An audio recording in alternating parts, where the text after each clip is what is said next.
आसेन सदा निरस्तकुहकं सत्तं परं धीमहि सत्तं परं धीमहि। श्रीमद् भागवत सप्ताहेर प्रथम दिवस आज शुरू होच्छे। गतकाल सुनलेन सप्ताह श्रवणेर महिमा की प्रकार दुरंत पापिष्ट व्यक्ति धुंधुकारी प्रेत देहे भागवत श्रवण करे दिव्य देह लाभ करेছিলেন एवं दिव्य गति प्राप्त हुए परम धाम বৈকুণ্ঠে গমন করেছিলেন। শ্রবণ করে সময় কাটাবার জায়গা নয়, এটা হচ্ছে তপস্যার জায়গা। এখানে নিখিল জ্ঞানের প্রকাশ হয়। স্কুল কলেজে বিশ্ববিদ্যালয়ে টোলে যা শিক্ষা হয়, যে জ্ঞান লাভ হয়, ভগবানের কথা শ্রবণ করে ভাগবত শ্রবণ করে দিব্য জ্ঞান লাভ হয়। এ কথা দ্বিতীয় স্কন্ধে সুখদেব বর্ণনা করেছেন। জ্ঞান যথা প্রতিনিবৃত্ত গুণর্বিচক্র, এই শ্লোকে বলেছেন যে ভগবত কথা শুনলে জ্ঞান হয়, ভগবত তত্ত্ব জ্ঞান হয়, বিবেক লাভ হয়, বিষয়ে বৈরাগ্য হয়, ভগবানে অনুরাগ হয়। এই রকম একটি দিব্য সাধন ভাগবত শ্রবণ। প্রথম দিবস আজ কথা আরম্ভ হচ্ছে। এখানে প্রথম স্কন্ধে 19 অধ্যায় আছে। আমাদের শ্রীমদ্ ভাগবতে 12টি স্কন্ধ আছে, 335টি অধ্যায় আছে। প্রত্যেক দিন আমাদের প্রায় 50টি করে অধ্যায় আলোচনার মধ্যে আনতে হয়। তো প্রথম স্কন্ধে 19 অধ্যায় আছে। এখানে এই প্রথম স্কন্ধকে শ্রীধর সাঁইপাদ উপোদ্ঘাত বলেছে। ভাগবত একটা বিরাট গ্রন্থ, যা কিছু মানুষের জানার আছে ধর্ম সম্বন্ধে, ভগবান সম্বন্ধে, কর্তব্য কর্ম সম্বন্ধে, সমস্ত কিছুর আলোচনা এই ভাগবতে আছে। আমাদের জীবনকে দেখতে পাবেন, আমরা কোথায় বসে আছি, কোনখানে দাঁড়িয়ে আছি, সেটা কতখানি অনিশ্চিত জায়গা, কতখানি ভয়ের স্থান, এটা ভাগবত প্রত্যেক মানুষকে দেখিয়েছেন। আজকে আমরা শুনব প্রথমেই পরীক্ষিত মহারাজের জন্ম, কর্ম এবং তার যে মৃত্যু সংবাদ, 7 দিনে মৃত্যু, ব্রহ্মসাপের কথা, একে কেন্দ্র করেই কিন্তু ভগবত কথা, ভাগবত কথা, কৃষ্ণ কথার আরম্ভ হয়েছে। কিন্তু 3টি শ্লোক প্রথম ব্যাসদেব ভগবানের বর্ণনা করেছেন। সত্যং পরং ধীমহি, এই সংসারে নিত্য বস্তু, সত্য বস্তু ভগবান শ্রী গোবিন্দ। এই প্রথম শ্লোকে তারই বর্ণনা করেছেন ব্যাসদেব, তার লক্ষণ দিয়ে। সেই বর্ণনাতে বলছেন কাকে ভগবান বলে। জন্মাদ্যস্য যত, যা হইতে বিশ্বের সৃষ্টি, স্থিতি এবং ধ্বংস সাধিত হয়, এবং যিনি এই বিশ্বের একমাত্র কর্তা এবং যার থেকেই বিশ্ব প্রবর্তিত হয়, এবং তার স্বরূপের মধ্যে কোথাও কোনো মায়ার স্পর্শ নেই। সত্য স্বরূপ, জ্ঞান স্বরূপ, আনন্দ স্বরূপ ভগবান। তাকে ধ্যান করছেন, তাঁরই চিন্তা করবেন, অসার বিষয়ের চিন্তা নয়, এই ভগবান শ্রীহরির চিন্তা। তিনি আমাদের, তার থেকে জ্ঞানের প্রকাশ হয়। সরাট, তাকে কেউ জ্ঞান দিতে পারে না, তার জ্ঞান স্বতঃসিদ্ধ। জন্মাদ্যস্য যত জগত চার্থেষু অভিজ্ঞ। সমস্ত সৃষ্টিকারী তিনি, সমস্ত বিষয়ে তার জ্ঞান পরিপূর্ণ রয়েছে। তিনি সব দেখছেন, কে কোথায় বাস করছেন, কিভাবে বাস করছেন, ধর্মের মধ্যে কি অধর্মের মধ্যে, সব দেখছেন তিনি। তাকে ফাঁকি দেবার কোনো জায়গা নেই, তাকে একটু আড়াল করার উপায় নেই। আমরা যত গোপনেই কাজ করি, তিনি চিত্ত মধ্যে বসে আছে, সর্বচিত্ত জ্ঞাতা, সর্বজ্ঞ ভগবান। জরালে কথা বলতে কোদিকে, সর্বচিত্ত জ্ঞাতা ভগবান, তিনি আমাদের সবচেয়ে পরম ধ্যেয়। তাঁর বিষয়ে চিন্তা করতে করতে যতটা পারবেন ততই মঙ্গল হবে।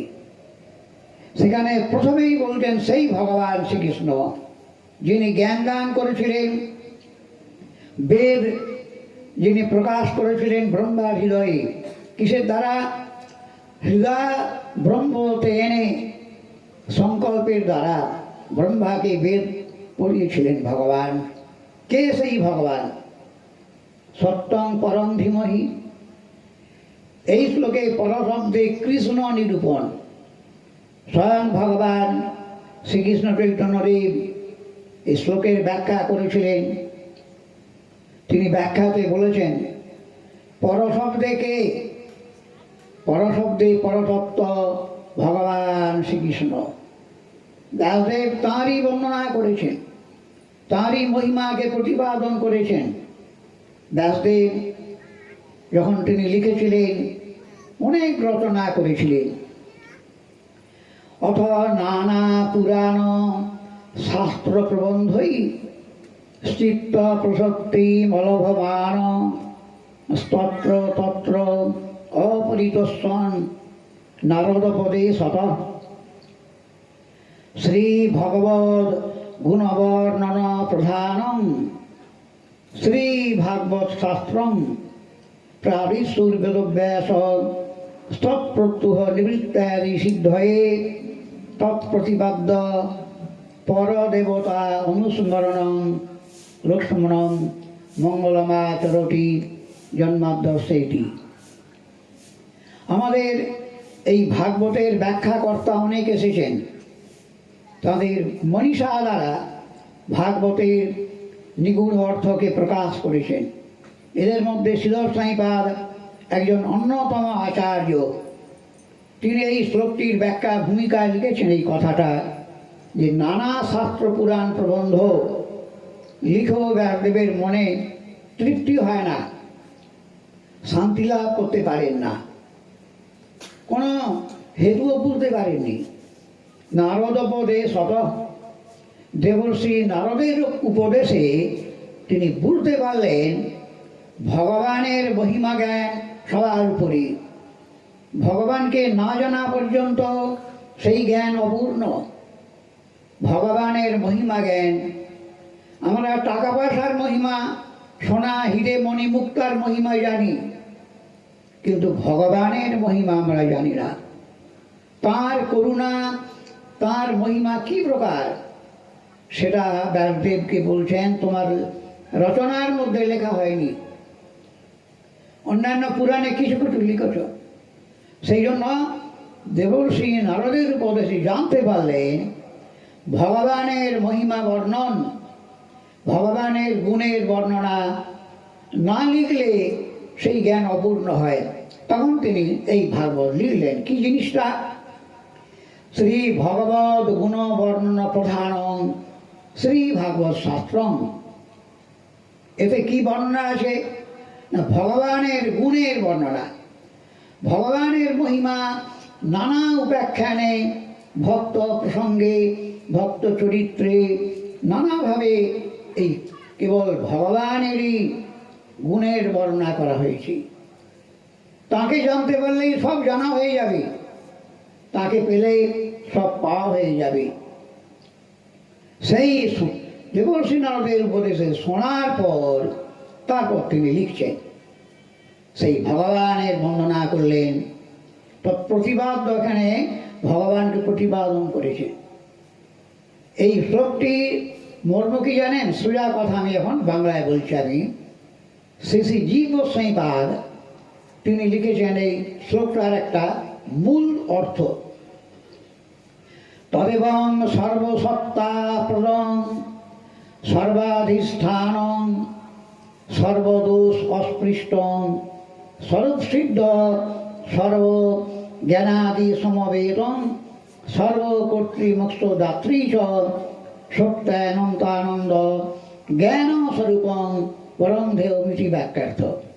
বলছেন এই যে আমরা চলছি বলছি, এই সৃষ্টি চলছে কার উপর, কার কৃপার উপর জানেন? সর্বসত্তা প্রদং, সমস্ত বস্তুর সত্তা যিনি প্রদান করেন। সর্বাধিষ্ঠানং, যিনি সব জায়গায় বিরাজ করছেন, কিন্তু তাকে কোনো দোষ স্পর্শ করে না। সর্বদোষ অস্পৃষ্ট, ভগবানকে কোনো দোষ স্পর্শ করে না। পাপীর দেহে আছেন, পুণ্যাত্মা দেহে আছেন, অভক্তের দেহে আছেন, ভক্তের দেহে আছেন, কোনো দোষ ভগবানকে স্পর্শ করে না। এটা তার অচিন্ত প্রভাব। সেই ভগবান সর্ব বলছেন কর্তৃ মুক্তিদাত্রী চ, তিনি সকলের কর্তা, মুক্তিদাতা। এক কৃষ্ণ সর্বসেব্য জগৎ ঈশ্বর, আর যত সব তাঁর সেবক অনুচর।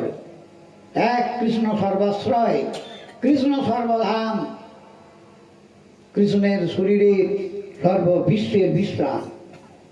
সেই কৃষ্ণকে জানলে সব জানা হবে।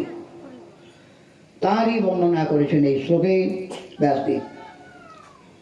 তিনি ব্রহ্মাকে বেদ পড়িয়েছেন, তার থেকে সৃষ্টির প্রবাহ প্রবাহিত হয়েছে। এইভাবে ভগবান শ্রীকৃষ্ণের একটি বর্ণনা করেছেন। অনেক গূঢ় অর্থ আছে এর মধ্যে, মোটামুটি আপনাদের কাছে একটা অর্থ বললাম।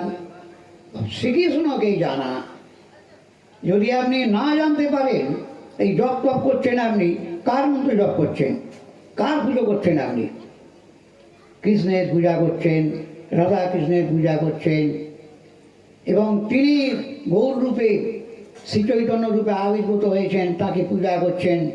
তার স্বরূপটা কীরকম জানেন? সেটাই ভাগবত আমাদের জানাচ্ছেন। ভাগবত ভগবানকে প্রকাশ করেছেন। ভগবত প্রতিপাদনোত্তম ভাগবতম, যে শাস্ত্র, যে গ্রন্থ ভগবানকে প্রতিপাদন করেন, তার মহিমা বর্ণন দ্বারা তার মহত্বকে বিভিন্ন দৃষ্টিকোণে ব্যাখ্যা দ্বারা প্রতিপাদন করেন, সেই গ্রন্থকে ভাগবত বলা হয়। তো এই শ্রবণ এইবার বলছেন, এ হলো মোটামুটি শ্রীকৃষ্ণের বর্ণনা। কস্য জ্ঞানেন অখিল বিজ্ঞাতং ভাতি। গোপাল তাপনী উপনিষদে ঋষিবৃন্দ, সনকাদি ঋষি, ব্রহ্মার মানসপুত্র পিতা ব্রহ্মাকে জিজ্ঞাসা করেছিলেন, কস্য জ্ঞানেন অখিলং বিজ্ঞাতং ভাতি। এই বিশ্বে তো অনেক কিছু জানার আছে, অনেক বস্তু আছে, তো কাকেই জানলে সব কিছুকে জানা যায়? তখন ব্রহ্মা উত্তর দিয়েছিলেন, গোবিন্দস্য জ্ঞানেন অখিলং বিজ্ঞাতং ভাতি। ভগবান গোবিন্দকে জানতে পারলে সব জানা হয়ে যাবে। তারই মহিমা এই ভাগবতে বর্ণিত হয়েছে। তারই অবতার, শ্রীকৃষ্ণেরই অবতার নানাভাবে বর্ণনা করেছেন ভাগবতে। শ্রীরামচন্দ্র, শ্রী নৃসিংহদেব, শ্রী বরাহ প্রভৃতি অসংখ্য অবতার ভগবানের। সেই ভগবানকে বন্দনা করে এবার বলছেন এই ভাগবতে কি জিনিস আছে জানেন? তিনটে বস্তু আছে, আর কোথাও নেই।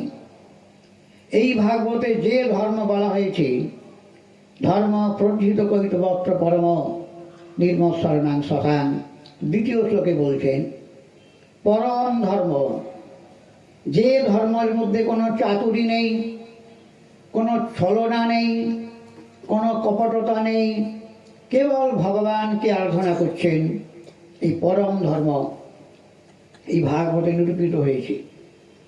নির্মৎসর সাধুগণ অনুষ্ঠান করে।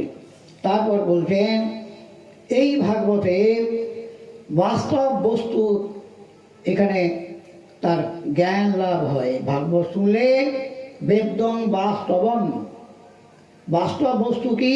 শিবদং, ভগবান হচ্ছেন বাস্তব বস্তু। বাস্তব শব্দটা আমরা মনে করি যা চোখে দেখা যায়, কিন্তু বাস্তব মানে কি? আদি মধ্য অবসান এসু যৎসত্যম যন্নিত্যম তদ্বাস্তবম। যে জিনিসটা অনাদিকাল থেকে আছে, আদিতে, মধ্যে, বর্তমানে এবং অনন্তকাল পরেও যে বস্তুর সত্তা অক্ষুণ্ণ থাকে, অখণ্ড থাকে, সে তাকে বলে বাস্তব বস্তু। ভগবান শ্রীহরি, ভগবান শ্রীকৃষ্ণ বাস্তব বস্তু। এই বাস্তব বস্তুকে জানলে কি হয়? শিবদম। আপনার কাছে সুখের বর্ষা হবে। মেঘ থেকে যেমন বৃষ্টির জল বর্ষা হয় না, ভগবানের চরণ থেকে সুখ বর্ষণ হয়, অমৃতের বর্ষণ হয়। এই জন্য জ্ঞানী পুরুষরা, বিবেকী মানুষরা সব জগতের যা কিছু দেখছেন অনিত্য, অসত্য, মায়া নির্মিত। আপনি কতদিন থাকবেন? অনন্তকাল থাকতে পারবেন? কাল আপনাকে বুড়ো করবে আর মৃত্যুর মুখে পতিত করবে। কিন্তু এমন একটা জিনিস আছে যা কখনো ধ্বংস হয় না, সেটা ভগবান আর ভগবানের ভক্তি। এটা বাস্তব বস্তু। শিবদং মানে সুখ দান করে। কেউ সুখ দিতে পারে না। সুখ শান্তি একমাত্র ভগবান থেকে আসে, মানুষ থেকে হবে না বসাই। টাকা পয়সা থেকে সুখ লাভ হয় না, অনর্থ জিনিস এটা। ভগবান হলেন বাস্তব বস্তু। সমস্ত দুঃখের বিনাশ হয় ভগবানকে জানতে পারলে। তাই বললেন বেদং বাস্তবম শিবদং তমোত্তনুলনম। আরেকটি অদ্ভুত কথা আছে ভাগবতে। এই ভাগবত যারা শুনতে ইচ্ছা করবে, বিশ্বাস করে, ভগবান তার চিত্তের মধ্যে প্রবেশ করবে। পৃথিবী সুস্থবি তৎক্ষণাৎ হৃদয় অবরুদ্ধতে, শব্দ হৃদয় অবরুদ্ধতে ত্রিয়ত্র পৃথিবী সুস্থবি তৎক্ষণাৎ। কিন্তু অন্য শাস্ত্রে এইরকম ক্ষমতা নেই। শুনতে শুনতে ভগবান চিত্তের মধ্যে প্রবেশ করে, কিংবা করে ঈশ্বর। অন্য কোনো শাস্ত্রে আছে? ভাগবত শুনতে শুনতে বুঝলেন ব্যাসদেবের কলম। মানুষ তো শোনে নাকি না, এটাই তো দুর্ভাগ্য। কত সৌভাগ্যে ভাগবতের কথা প্রকাশ হয়। দেবতাগণের দুর্লভ কথা লোকে। এই সংসারে দুর্লভ জিনিসটা কি? ভাগবতী কথা, ভগবানের কথা। এই কথা এটা বলছেন শ্রবণ করলে কি হয়? হৃদয় অবরুদ্ধতে ভগবান শ্রীহরি আপনার চিত্তের মধ্যে প্রবেশ করবে। এর দ্বারা কি দেখানো হয়েছে জানেন? সিদ্ধস্বামীপাদ লিখেছেন এতে যেন ঈশ্বরা করসি ব্রহ্মবিদ্যা।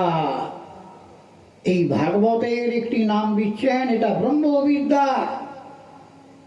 ঈশ্বরকে আকর্ষণ করে শুনতে শুনতে।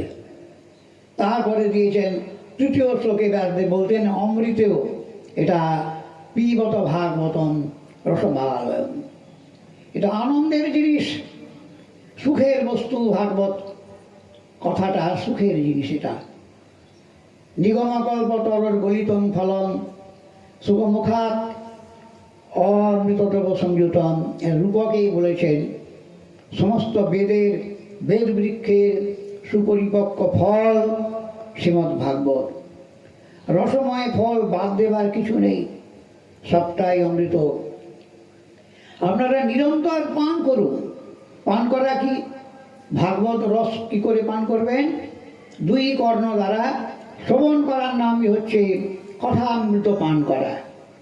এই কথা অমৃতের মতো মনোহর, সুস্বাদু, পরম আস্বাদ্য।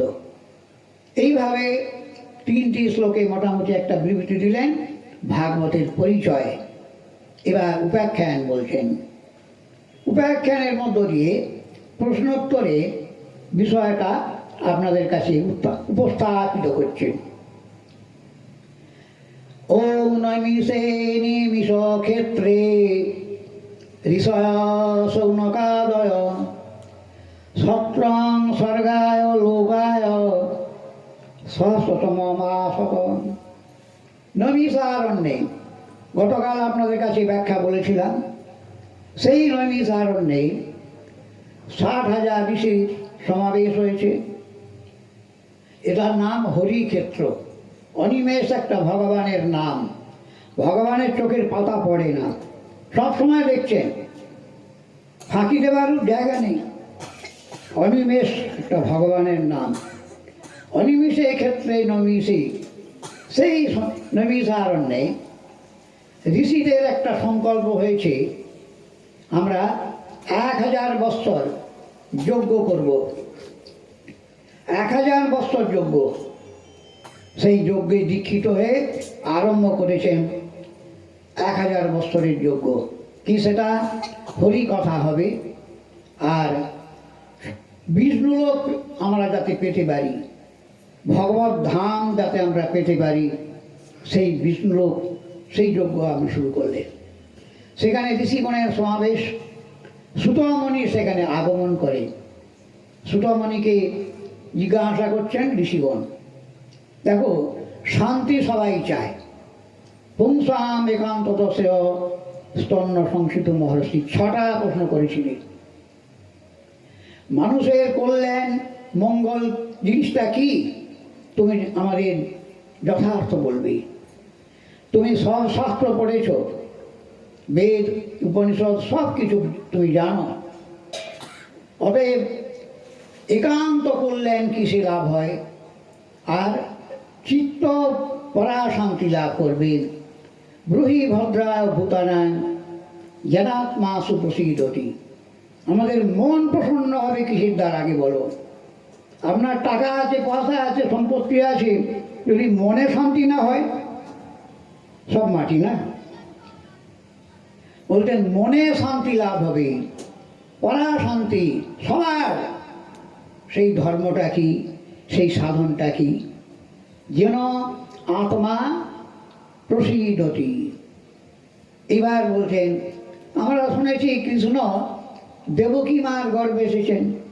কি কারণে ভগবান পৃথিবীতে এই দেবকী মার গর্ভ থেকে আবির্ভূত হলেন? একটা প্রশ্ন। আরেকটা প্রশ্ন করছেন, কি কি লীলা করলেন তিনি? তিনি তো শ্রীকৃষ্ণ পৃথিবীতে 125 বছর প্রকট ছিলেন। কি কি লীলা করেছেন? এই একটা আমাদের প্রশ্ন। আর পঞ্চম প্রশ্ন হচ্ছে, তার কত রকম অবতার আছে? এই অবতারের কথা শুনলে কি হয়? মোহনাশ হয়, সমস্ত অজ্ঞান দূরীভূত হয়ে যায়। আর 6টা প্রশ্ন করছেন, কৃষ্ণ প্রকটের পরে ধর্ম পালিয়ে গেছে, ধর্ম প্রস্থান করেছে। জ্ঞান বৈরাগ্যের সঙ্গে ধর্ম কোথায় অবস্থান করছেন তিনি? কৃষ্ণ স্বধামে চলে গেলে জ্ঞান বৈরাগ্য তার সঙ্গে ধর্ম চলে যায়। এখন যদি আমরা ধর্ম পেতে চাই, জ্ঞান বৈরাগ্য পেতে চাই, কোথায় আমরা অন্বেষণ করব? সেই ধর্মটা কোথায় আছে কৃপা করে বলো। সমস্ত প্রশ্নের সার 6টা প্রশ্ন করেছেন, উত্তর দিচ্ছেন সুতমণি। এটা দ্বিতীয় আসর কিনা? নৈমিষারণ্যের বক্তা সুতমণি বলছেন, খুব সুন্দর প্রশ্ন করেছেন। একথা শুনলেও মানুষের মঙ্গল হয়। যৎকৃত কৃষ্ণ সম্প্রশ্ন যেন চাত্মা প্রসীদতি।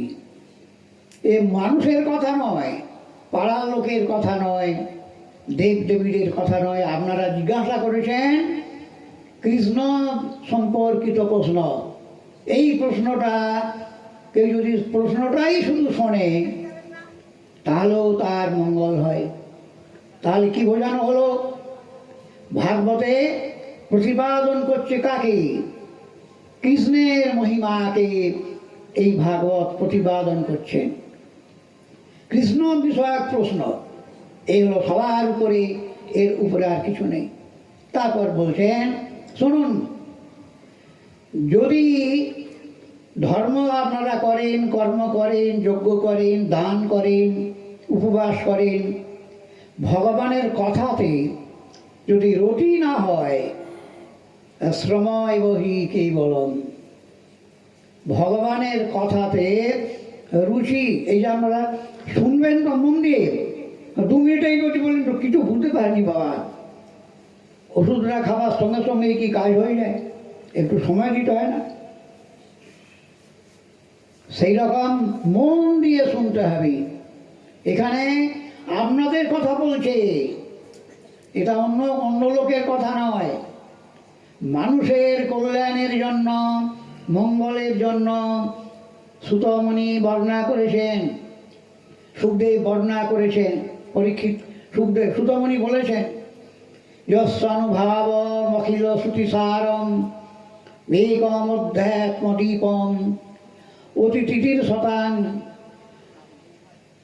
অন্ধম তমন্ধম অতিথির শতাং সংসারিণাং করুণায় পুরাণ বৈঝম। এই অন্ধকার, আপনি কি দেখছেন? আলো নেই এখানে। আপনার সামনে আপনি কাল কি হবে জানেন? কালকে কি হবে আপনার কিছুই জানেন না। মনে মনে সবাই কলা খাচ্ছে এখানে।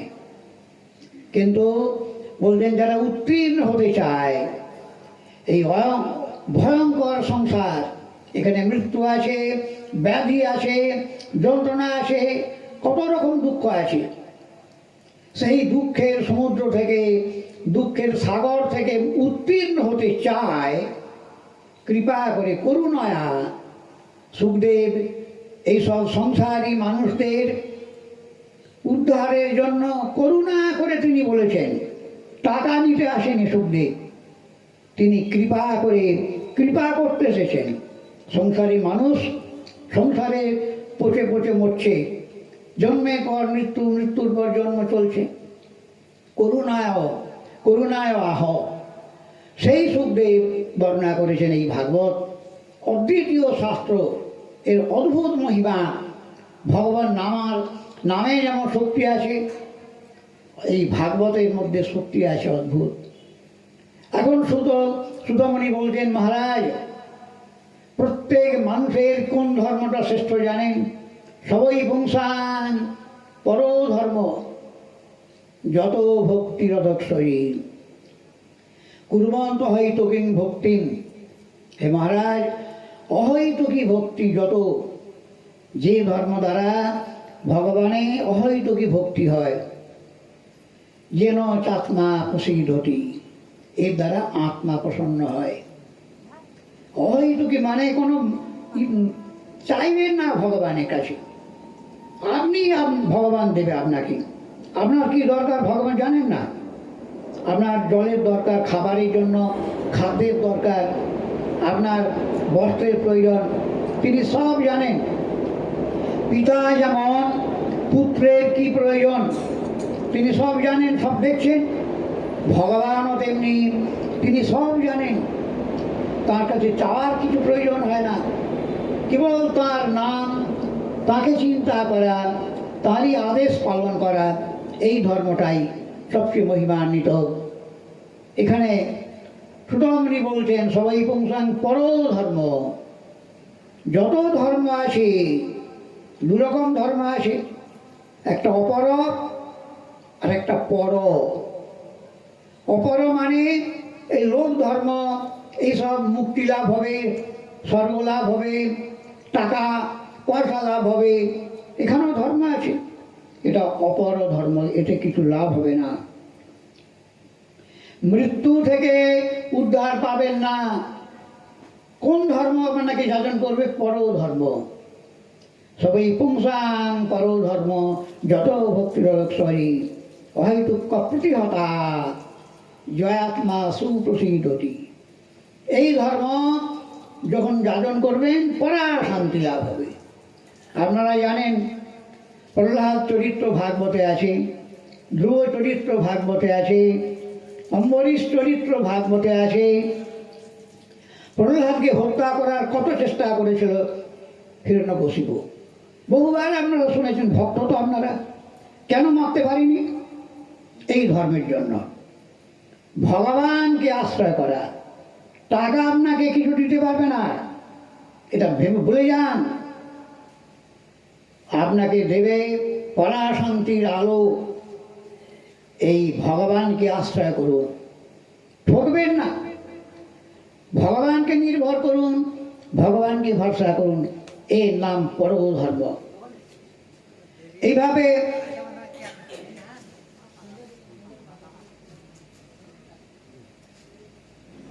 সুতমনি বলছেন মহারাজ, সেই ধর্ম এই ব্যাখ্যান দিয়েছিলেন ব্যাসদেব।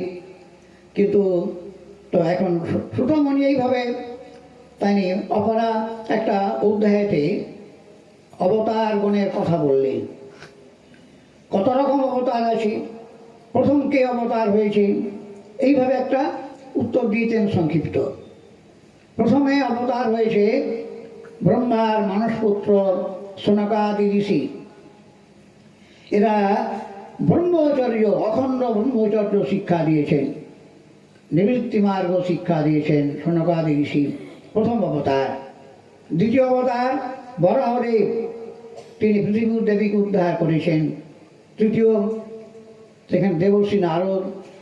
চতুর্থ, এইভাবে ক্রমে ক্রমে ক্রমে ক্রমে ঊনবিংশ অবতার হচ্ছেন। অষ্টাদশ অবতার শ্রীরামচন্দ্র, ঊনবিংশ শ্রী বলদেব, আর বিংশ অবতার হচ্ছেন এই ভগবান শ্রীকৃষ্ণ। কৃষ্ণস্তু ভগবান স্বয়ং। এইরকম একটা সংক্ষিপ্ত বিংশ অবতার এই বর্ণনাটা দিয়ে শেষে বলছেন অবতার অসংখ্য মহারাজ। আপনারা শুনতে চাইছেন প্রধান প্রধান নৃসিংহদেব ইত্যাদি অবতার মানে বললাম। কৃষ্ণ কিন্তু স্বয়ং ভগবান, তার থেকেই সবার প্রকাশ হয়েছে। এইভাবে বর্ণনা দিয়ে তারপরে এবার বলছেন যে আপনি যে ভাগবত, কি শাস্ত্র এটা? ভাগবত। ইদং ভাগবতং নাম পুরাণং ব্রহ্ম সংহিতম উত্তম শ্লোক চরিতম চকার ভগবান ঋষি। এই শাস্ত্রটা নির্মাণ করেছেন ঋষি, ভগবান ঋষি। ভগবান ঋষি হয়ে তিনি এই শাস্ত্র প্রকাশ করেছেন। এতে কি আছে? উত্তম শ্লোক চরিতম, একটা নাম ভগবানের উত্তম শ্লোক, মানে উৎকৃষ্ট রূপে তম অন্ধকার দূরীভূত হয়ে যায়। যস্মাৎ ভগবানের কথা শুনলে অন্ধকার মানে অজ্ঞতা, আপনার চিত্তের মধ্যে যে বসে আছে সংসার বাসনা, এ কেউ নয় আপনার। বাড়িতে আপনি কদিন বাস করবেন? যম তো বসে আছে, মৃত্যু দেবতা আপনাকে সে নেওয়ার জন্য অপেক্ষা করছে। এইরকম একটা জায়গায় মানুষ বসে আছে, এই সংসারে বাস করছে। তো অনিশ্চিত জীবন, এখানে বলছেন সেই জীবনে এখানে সুতমণি বর্ণনা করছেন যে ভগবানের চরিত্র, এই চরিত্র শুনলে অজ্ঞান দূরীভূত হয়ে যায়, জ্ঞানের আলো প্রকাশ হয়, তখন ভগবানে ভক্তি আপনার চিত্তে উদ্ভাসিত হয়ে যায়। এইভাবে বর্ণনা দিয়ে এবার ব্যাসদেবের প্রসঙ্গ বলেছেন। ব্যাসদেব তিনি ভাগবত লিখলেন কেন? অনেক তো লিখেছেন, এত লেখার পরে পুরাণ রচনা করেছেন, মহাভারত লিখেছেন, গীতা লেখা হলো, আবার কেন? লেখা তো তার মন্ত্রিত্ব হয় না। অসম্পন্নই বা ভাতি, ব্যাসদেব লেখার পরে ভাবছি কি হলো? অসম্পন্নই বা ভাতি ব্রহ্ম বর্চস্ব সপ্তম। দেখুন, এত বড় একটা জ্ঞানী পুরুষ, ভগবত অবতার ব্যাসদেব, এত শাস্ত্র লিখলেন, রচনা করলেন, ব্যাখ্যা করলেন, মহাভারত লিখেছেন, শান্তি হলো না কেন? কি কারণে? ভাবছেন বসে বসে। সম্যাপ্রাস আশ্রম, বদরিকা আশ্রমে, যে ভারতবর্ষের উত্তর দিকে এই বদরিকা আশ্রম, ব্যাসদেবের আশ্রমের নাম সম্যাপ্রাস আশ্রম। পূর্বে সরস্বতী নদী প্রবাহিত হতো, নদীর তীরে বসে বসে ব্যাসদেব ভাবছিলেন কি হলো? ব্রহ্ম তেজস্বী গুণের মধ্যে আমি শ্রেষ্ঠ, কিংবা ভাগবত ধর্মা ন প্রায় নিরূপিতা প্রিয়া পরমংসানাং তৈব ঝুট প্রিয়া। বিচার করছেন কবি, ভাগবত ধর্ম ঠিক ঠিক লিখিনি বলে। দেখুন, ধর্ম মানে ভাগবত ধর্ম, এই ধর্ম আপনাকে মুক্তি দান করবে, মৃত্যুর পরপারে নিয়ে যাবে, অমৃত লোকে গোবিন্দ পাদ পদ্মে পৌঁছে দেবে। সেই ধর্মের নাম ভাগবত ধর্ম। ভক্তি ধর্ম, ধর্ম অনেক আছে আর বক্তাও অনেক আছে, কিন্তু ভাগবত ধর্ম বলেছেন কারা? ভগবত তত্ত্ববীর সাধুগণ বলেছে, তাদের মুখ থেকে এই ধর্ম শুনতে হয়, তবে শান্তি লাভ হয়। এখন ব্যাসদেব ভাবছেন, তবে কি আমি ভাগবত ধর্মটা ঠিক ঠিক লিখিনি? এটা ভগবানেরও প্রিয় এবং নিষ্কিঞ্চন পরমংশ সাধুগুণেরও প্রিয় ধর্ম ভাগবত ধর্ম। ধরেছেন ঠিকই, নিশ্চয় করতে পারেননি। ভাবছেন কি ব্যাপার। এমন সময়ে দৈব যোগে দেবর্ষি নারদ সেখানে আসেন। আমি সংক্ষেপেই বলবো, দেবর্ষি নারদ এসে অনেক উপদেশ দিয়েছিলেন। দেবর্ষি বাহাদুরকে দেখে ব্যাসদেবের খুব আনন্দ হয়েছে, যা আর আমার চিন্তা নেই, একেবারে হাতে চাঁদ পেয়ে গেছেন যেন। পূজা করেছেন, প্রণাম করেছেন, বলতেন বলুন তো আমার এই এত রচনা, এত কিছু লিখলাম, মহাভারত লিখলাম, সবার মধ্যে ধর্মের প্রকাশ অনুভব হয় যাতে সহজ করে, তবে আমার মন অশান্ত কেন? তখন বলছেন ব্যাসদেবকে দেবর্ষি নারদ, ও হে ব্যাসদেব, লিখেছ তো অনেক কথা, কিন্তু ভগবানের যশ তো লিখনি। ভবতানুদিত প্রায়ং যশ ভগবত মলং যেনই বাস নপুষ্যেত মন্যে তদ্দর্শনং খিল। ভগবানের যশ, ভগবানের মহিমা তোমার লেখার মধ্যে সম্পূর্ণ হয় না, এটা তোমার লেখার মধ্যে পরিষ্কারভাবে স্ফুট রূপে প্রকাশ পায় না।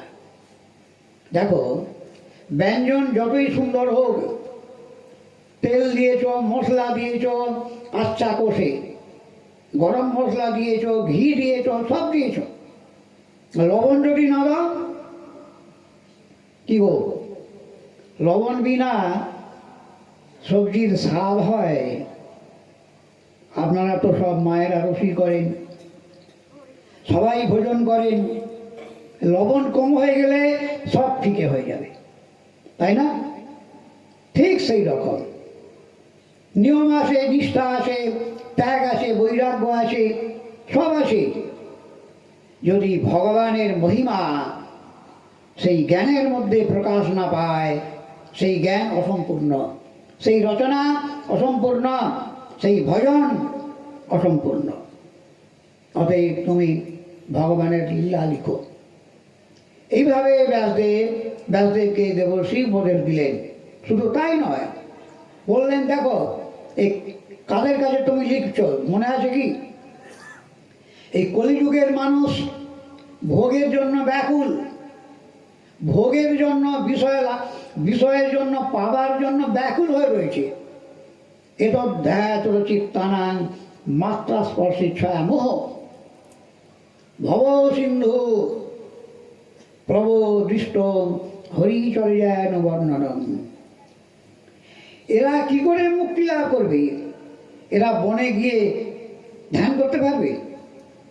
1 ঘন্টা ধ্যান করতে পারবার ধ্যান করার ক্ষমতা আছে এদের? বিষয় ভোগের জন্য একেবারে ব্যাকুল হয়ে রয়েছে এরা। তো এদের জন্য আমি একটা নৌকা দেখেছি। ভগবানের চরিত্র বর্ণনা করো, ভগবানের লীলা লিখো, ভগবানকে তবেই জানতে পারবে। ভগবানের চরিত্র শ্রবণ করলে তবে ভগবানকে বুঝতে পারবে। ওদের তুমি এটা লিখো। দেখো, আমি পূর্বজন্মে এক দাসীর গর্ভে আমার জন্ম হয়েছিল, দাসী পুত্র ছিলাম আমি। দৈবযোগে সেখানে যেখানে আমার মা দাসী বৃত্তি করত, সেইখানেতে বেদবাদী বেদজ্ঞ ব্রাহ্মণগণ, সেখানে বৈষ্ণবগণ আসেন, তারা হরি কথা বলতেন, আমি তাদের সেবা করতাম। আমি তখন বয়স কত, ছেলে মানুষ, আমি 8 বৎসর কি 9 বৎসর আমি তাদের সেবা করেছিলাম। কি সেবা করতাম? এই ধরুন চাটাই বিছিয়ে দিতাম, তারা হরি কথা বলতো, আমি ঝাড়ু দিতাম সেই জায়গায়, আর আমি বসে বসে তাদের মুখে হরি কথা শুনতাম। ব্যাস, ছেলে মানুষ তো আমি, আর আমার জ্ঞানই বা কতটুকু। কিন্তু ঋষিরা আমাকে কৃপা করেছিলেন। আমি খেলাধুলা করতাম না, শান্তভাবে কথা শুনতাম। তারা যখন হরি গুণগান করতেন দুবেলা, সকালবেলা সন্ধ্যেবেলা, আমি বসে বসে শুনতাম। এই ঋষিদের কৃপা হলো আমার প্রতি। একদিন আমাকে কৃপা করে বললেন, এই বালক, এখানে আমাদের একটু উচ্ছিষ্ট আছে, মানে অধরা মৃত, এটা তুমি ভোজন করো। উচ্ছিষ্ট লেপানুমোদিত দ্বিজয়ী সতীত্ম ভুঞ্জে ততপাস্ত কিল বিষ। দেখুন, আমরা বিচার করুন, ভগবানের মহিমান্বিত এই কথা দেবর্ষি নারদ বলছেন, আমার জীবনের কথা বলছি নারদ ব্যাসদেব, আমি শুনে বলছি না। পূর্ব জন্মে আমি একটা দাসীর গর্ভে জন্মেছিলাম, দাসী পুত্র ছিলাম, নিকৃষ্ট জন্ম। সেই জন্মে সাধুদের সেবা করতাম বলে তারা কৃপা করে একদিন অধরামৃত দিয়েছিলেন, বৈষ্ণবের অধরামৃত। বৈষ্ণবের উচ্ছিষ্ট তাহে মর মননিষ্ঠ না, তর্পণ আমার বৈষ্ণবের নাম। তো যেই ভোজন করেছি একবার, আপনারা তো জানেন প্রায়শ্চিত্ত না করলে পাপ ক্ষয় হয় না। সকলের ধারণা বদ্ধমূল হয়ে আছে এই সংসারে। দেবশ্রীবাদ নারদ ব্যাসদেবকে বলছেন, যেই একবার তাদের উচ্ছিষ্ট ভোজন করলাম, আমার সব পাপ একদম মন থেকে বিধৌত হয়ে গেল। তথাপাস্ত কিল বিষ। বৈষ্ণবের অধরামৃত খাওয়ার সঙ্গে সঙ্গে আমার পাপ নির্মূল হয়ে গেল, আমার চিত্ত শুদ্ধ হয়ে গেল। পাপের দ্বারা চিত্ত মলিন থাকলে ভগবত কথা শুনতে ইচ্ছা হয় না, সঙ্গে সঙ্গে কাজ হয়ে গেলেন, একবারে ওষুধের মতো। তখন আমি প্রত্যেক দিন শুনতাম, বড় আনন্দ হতো। হরি কথার মধ্যে কি আনন্দ আছে দেখো ব্যাসদেব। ছেলে মানুষ তো আমি, তাতেই আমার আনন্দ হতো। আমার রুটি হয়ে গেল শুনতে শুনতে।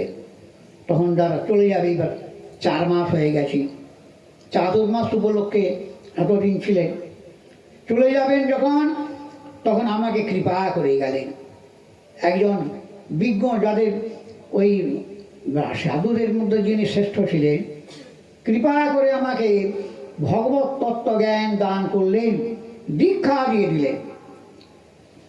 ওম নমো ভগবতে বাসুদেবায়, ভগবানের মন্ত্র দিলেন।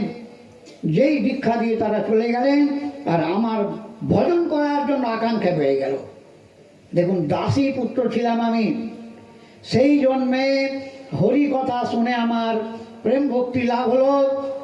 আর আমি তারপরে অনেক কথা আছে সেখানে প্রসঙ্গে, তারপরে আকাশবাণী হলো, আমি বনে চলে গেলাম। আমার মায়ের মৃত্যু হলো সর্পদংশনে, আমি আনন্দের সঙ্গে ভজন করতে গেলাম, আর আমার কেউ নেই। আমার মা বিধবা ছিলেন, পরমানন্দে বনের মধ্যে প্রবেশ করে ভজন করছিলাম, ভগবানকে দেখতে পেলাম। অপূর্ব সেই ভগবানের রূপ, রূপম ভগবত যত্তৎ, সেটা কীরকম? শোকাপহ, সমস্ত শোক নাশ করে, দুঃখ বিনাশ করে ভগবানের রূপ দেখা মাত্রই আনন্দে ডুবে গেলাম। আনন্দ সংক্লবে লীন নবস্তম উভয় মনে। ভগবান দর্শন কি সোজা কথা, উনি বলছেন ইনি দেখেছেন উনি দেখেছেন, এসব অজ্ঞ লোকেদের বালকের মতো কথা। বলছেন আমি আনন্দের সমুদ্রে ডুবে গেলাম, কিছু জানতে পারিনি, কিন্তু বেশিক্ষণ নয়, চকিতের মধ্যে ভগবান অদৃষ্ট হয়ে গেলেন, আর আমি হাহাকার করে কাঁদছি। ভগবান হারিয়ে যাওয়ার মতো আর কিছু হারানো আছে? দুঃখে আমি রোদন করছি, আবার দেখার জন্য ব্যাকুল হচ্ছি। ভগবান আকাশবাণীতে বললেন, বালক তুমি আজ দেখতে পাবে না, এই জন্মে আর আমাকে দেখতে পাবে না। তোমাকে একবার দেখা দিলাম, আমি কত সুন্দর, তোমাকে একটু চাখিয়ে দিলাম। সেই বালকের জিভে যেমন মধু একটু লাগিয়ে দেয় না, সে হাত বাড়াবে মধু খাবার জন্য, এইরকম একটু একটু চাকিয়ে দিলাম। কেন জানো? আর তুমি পৃথিবীর কোনো জিনিস দেখতে চাইবে না। আমাকে কেউ যদি একটুখানি দেখে, পৃথিবীর মধ্যে সৃষ্টি জগতে কি স্বর্গে কি মর্তে কি সত্যলোকে যা কিছু আছে, আর দেখতে ইচ্ছা করবে না। এই জন্য তোমাকে একটু চাখিয়ে দিলাম আমি।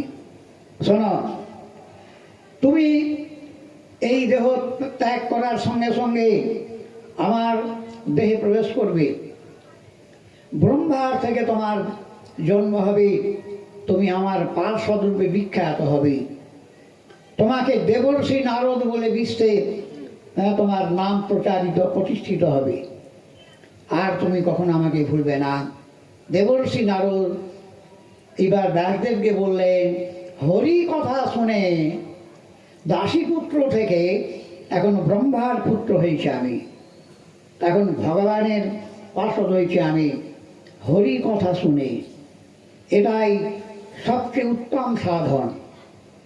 ভাগবত শ্রবণ এটা তো মহাশক্তিশালী সাধন। ভাগবত শ্রবণ একটা অন্যতম না, পঞ্চাঙ্গ ভক্তির মধ্যে অতি উত্তম সাধন। এইভাবে দেবর্ষিপাদ তিনি পূর্বজন্মের কথা বলে চলে গেলেন। এইবার সেই ভাগবত ব্যাসদেব লিখলেন, সুখদেবকে দিলেন। সুতম আত্মবিদাম বরম, আত্মবিদ গণের মধ্যে শ্রেষ্ঠ সুখদেব, তিনি এই ভাগবত পরীক্ষিতের সভায় প্রথম তিনি রাজর্ষি পরীক্ষিতের সবার মধ্যে বর্ণনা করেছিলেন। আমি সুতমণি বলছে, আমি সেইখানে বসে শুনেছিলাম। হে মহারাজ, হে ঋষিবৃন্দ, সেই ভাগবত আপনাদের শোনাবো, যে ভাগবত শুনে পরীক্ষিত মহারাজা দিব্যধামে গমন করেছেন। তো কথা আরম্ভ হচ্ছে কোথায় জানেন? পরীক্ষিত অথ রাজরথে জন্ম কর্ম বিলাপনম সংস্থান চ পাণ্ডুপুত্রাণাং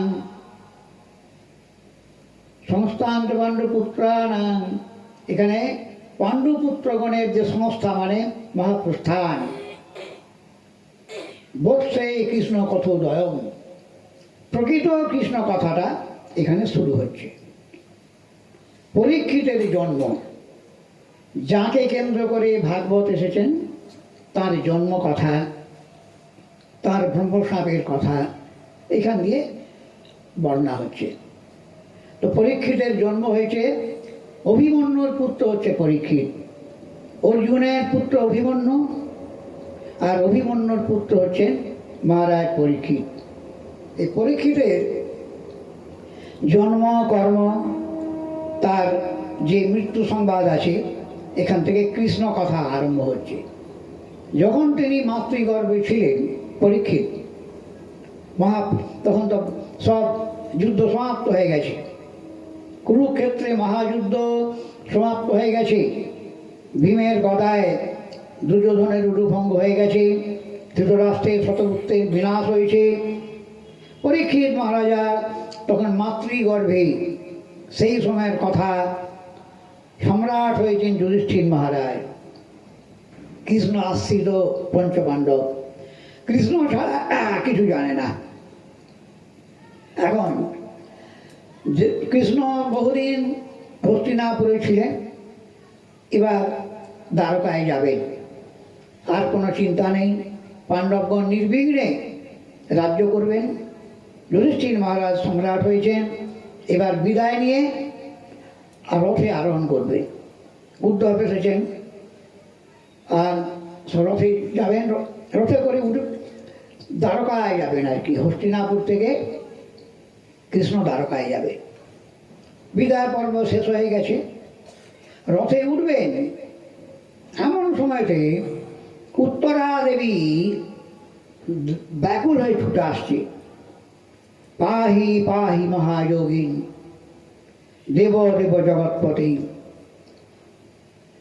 নান্নাং তদভান পশ্যে যত্র মৃত্যু পরস্পরম।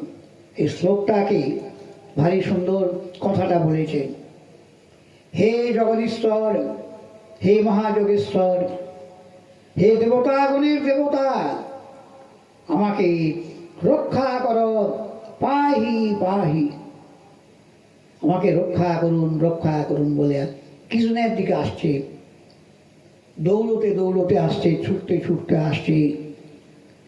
তুমি ছাড়া কেউ অভয় দিতে পারে না, সব জায়গায় ভয় আছে। কিসের ভয়? মৃত্যু ভয়, সবাই মরবে। এই সত্যের কোনো ব্যভিচার হয় না।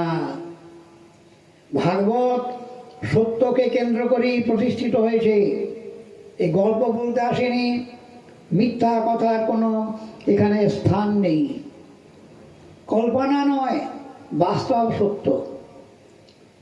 উত্তরা দেবী বলছেন মৃত্যু সবার কাছেই তো আছে, তো কার কাছে আমি যাব?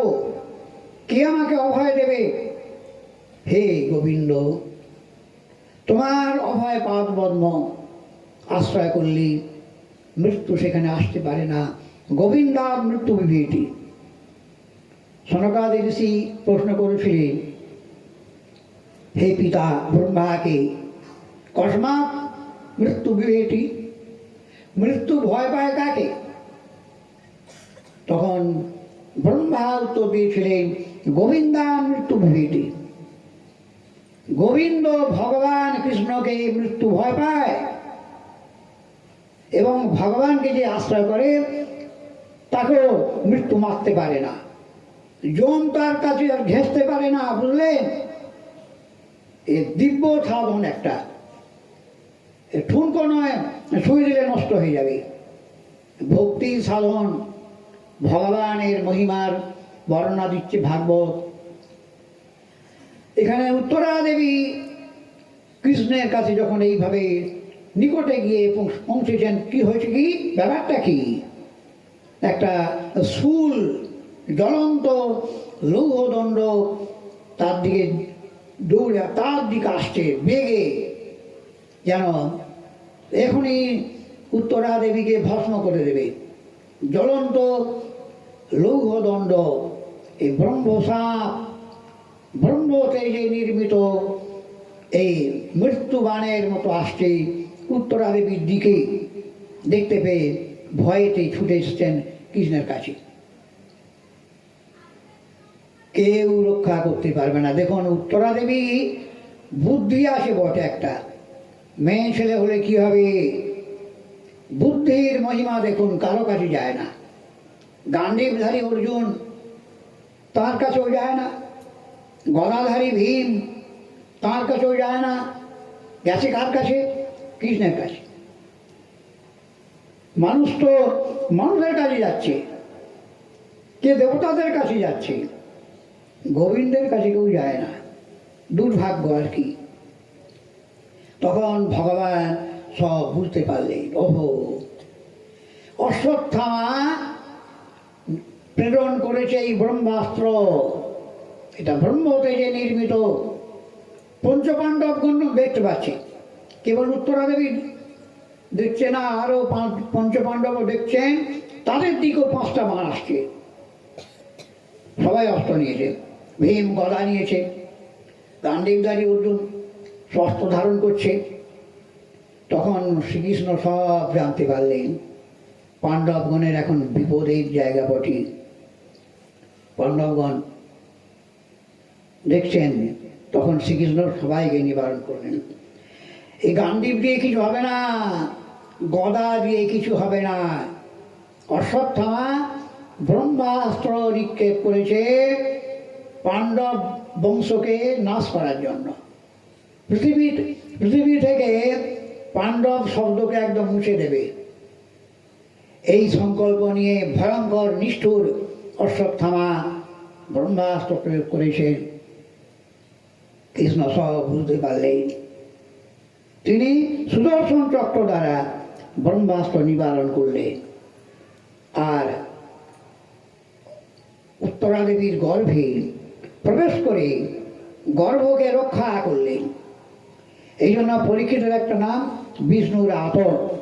সে মরেই গেছিল ব্রহ্মতেজে ব্রহ্মাস্ত্রের দ্বারা অশ্বত্থামা প্রেরিত, কিন্তু কৃষ্ণ তাকে জীবিত করে দিয়েছেন। তারপরে সব ব্রহ্মতেজ নিরসন হয়ে গেল, শান্ত হয়ে গেল। কেন নিক্ষেপ করেছিলেন জানেন? তারও একটা কারণ ওখানে বলা হয়েছে। এই পঞ্চপাণ্ডব মনে করে ঘুমন্ত শিবিরে, তখন যুদ্ধ শিবিরে এরা সব ছিলেন, অনেক সৈন্য ছিল।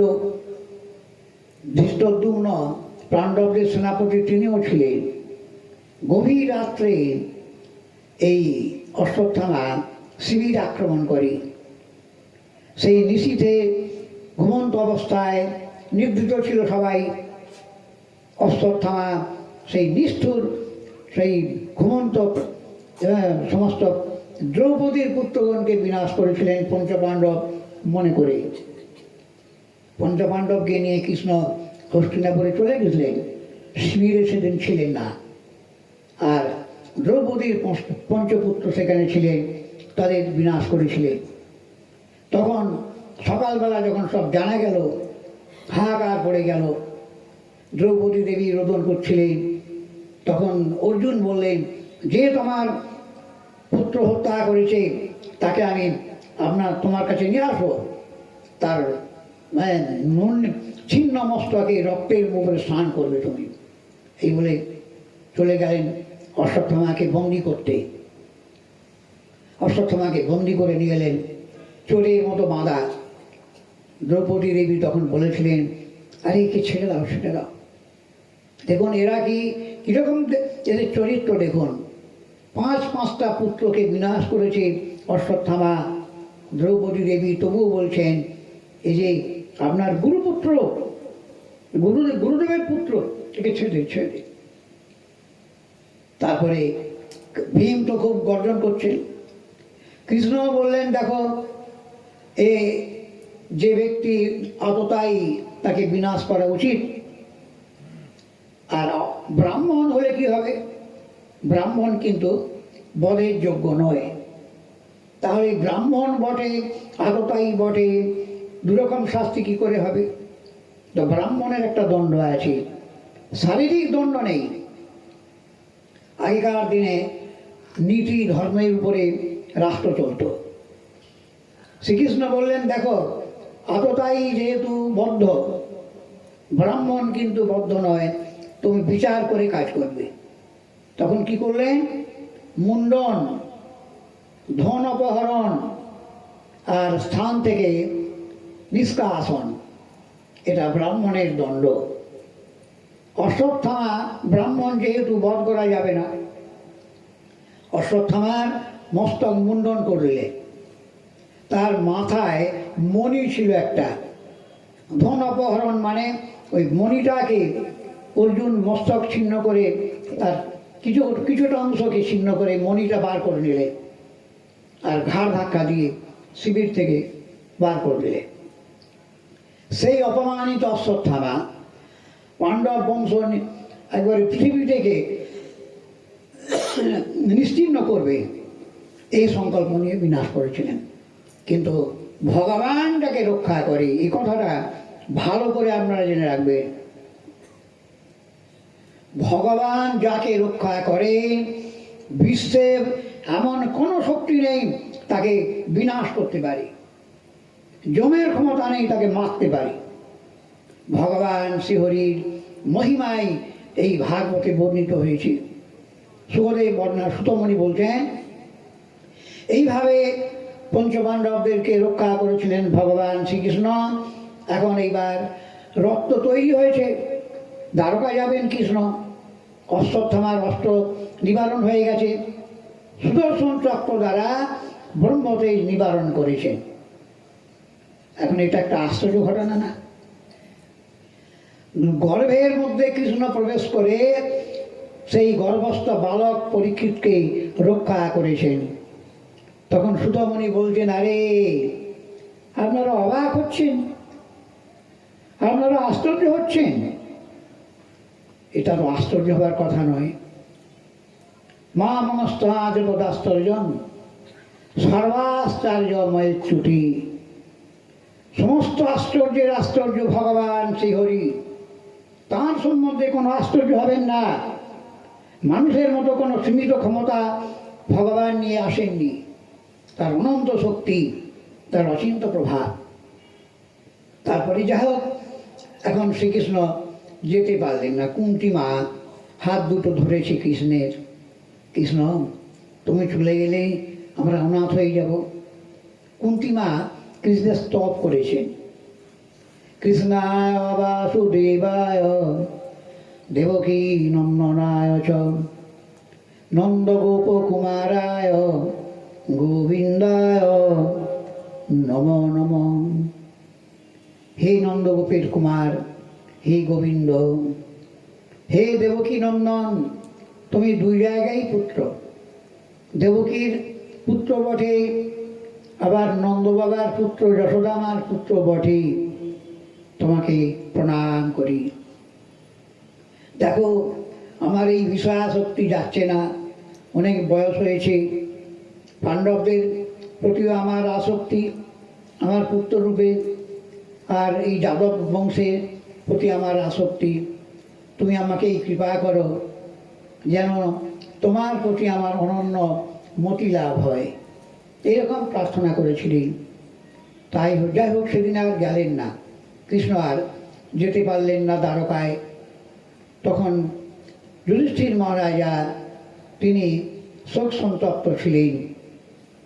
এই মহাযুদ্ধ, কুরুক্ষেত্র মহাযুদ্ধ, বহু সৈন্যের বিনাশ হয়েছে, বহু রমণী বিধবা হয়েছেন, এসব আমার জন্য হলো, এইটা ভাবতেন যুধিষ্ঠির মহারাজ। শ্রীকৃষ্ণ তখন যুধিষ্ঠিরকে বললেন, মহারাজ চলুন ভীষ্মদেবের কাছে যাই। মহাজ্ঞানী ভীষ্মদেব সরসজ্জায় শয়ন করে আছে, তাঁর উপদেশ শুনলে শান্তি লাভ হয়। দেখুন, জ্ঞানী পুরুষের কাছে উপদেশ শুনলে শান্তি লাভ হয়, কল্যাণ লাভ হয়। জ্ঞানী পুরুষের কাছে যেতে হয়। শ্রীকৃষ্ণ নিয়ে গেলেন ভীষ্মদেবের কাছে। ভীষ্মদেব সরসজ্জা সাহিত কতদিন ছিলেন জানেন? 58 দিন এই সরসজ্জায় ছিলেন ভীষ্মদেব। উত্তরায়ণ শুরু হলো মাঘ মাসে, উনি প্রাণ ত্যাগ করেছিলেন। এই ভীষ্মদেব ইচ্ছা মৃত্যু, ধর্মের তেজ নেই, ধর্মের সব কিছু তেজ আছে। যারা পালন করেন, এই সত্যের উপর যারা জীবনকে প্রতিষ্ঠিত করে, তাদেরই মহিমা প্রকাশ হয়। ভীষ্মদেব দ্বাদশ মহাজনের একজন অন্যতম মহাজ্ঞানী পুরুষ ভীষ্মদেব। এখন ভীষ্মদেবের চরণে গিয়ে প্রণাম করছেন যুধিষ্ঠির মহারাজ। সকলেই ভীষ্মদেব কৃষ্ণকে দর্শন করলেন। মুনি ঋষিগণ সেখানে গেছেন।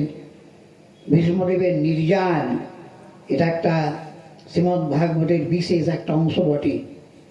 এই প্রথম স্কন্ধে বর্ণায় আছে ভীষ্মদেবের নির্যানের কথা।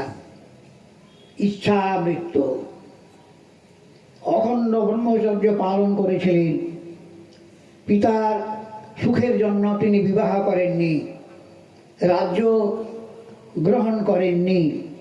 এই ভীষ্মদেব সর্বত্যাগী। প্রাসাদে বাস করলে কি হবে? মহাযোগী একজন ভীষ্মদেব।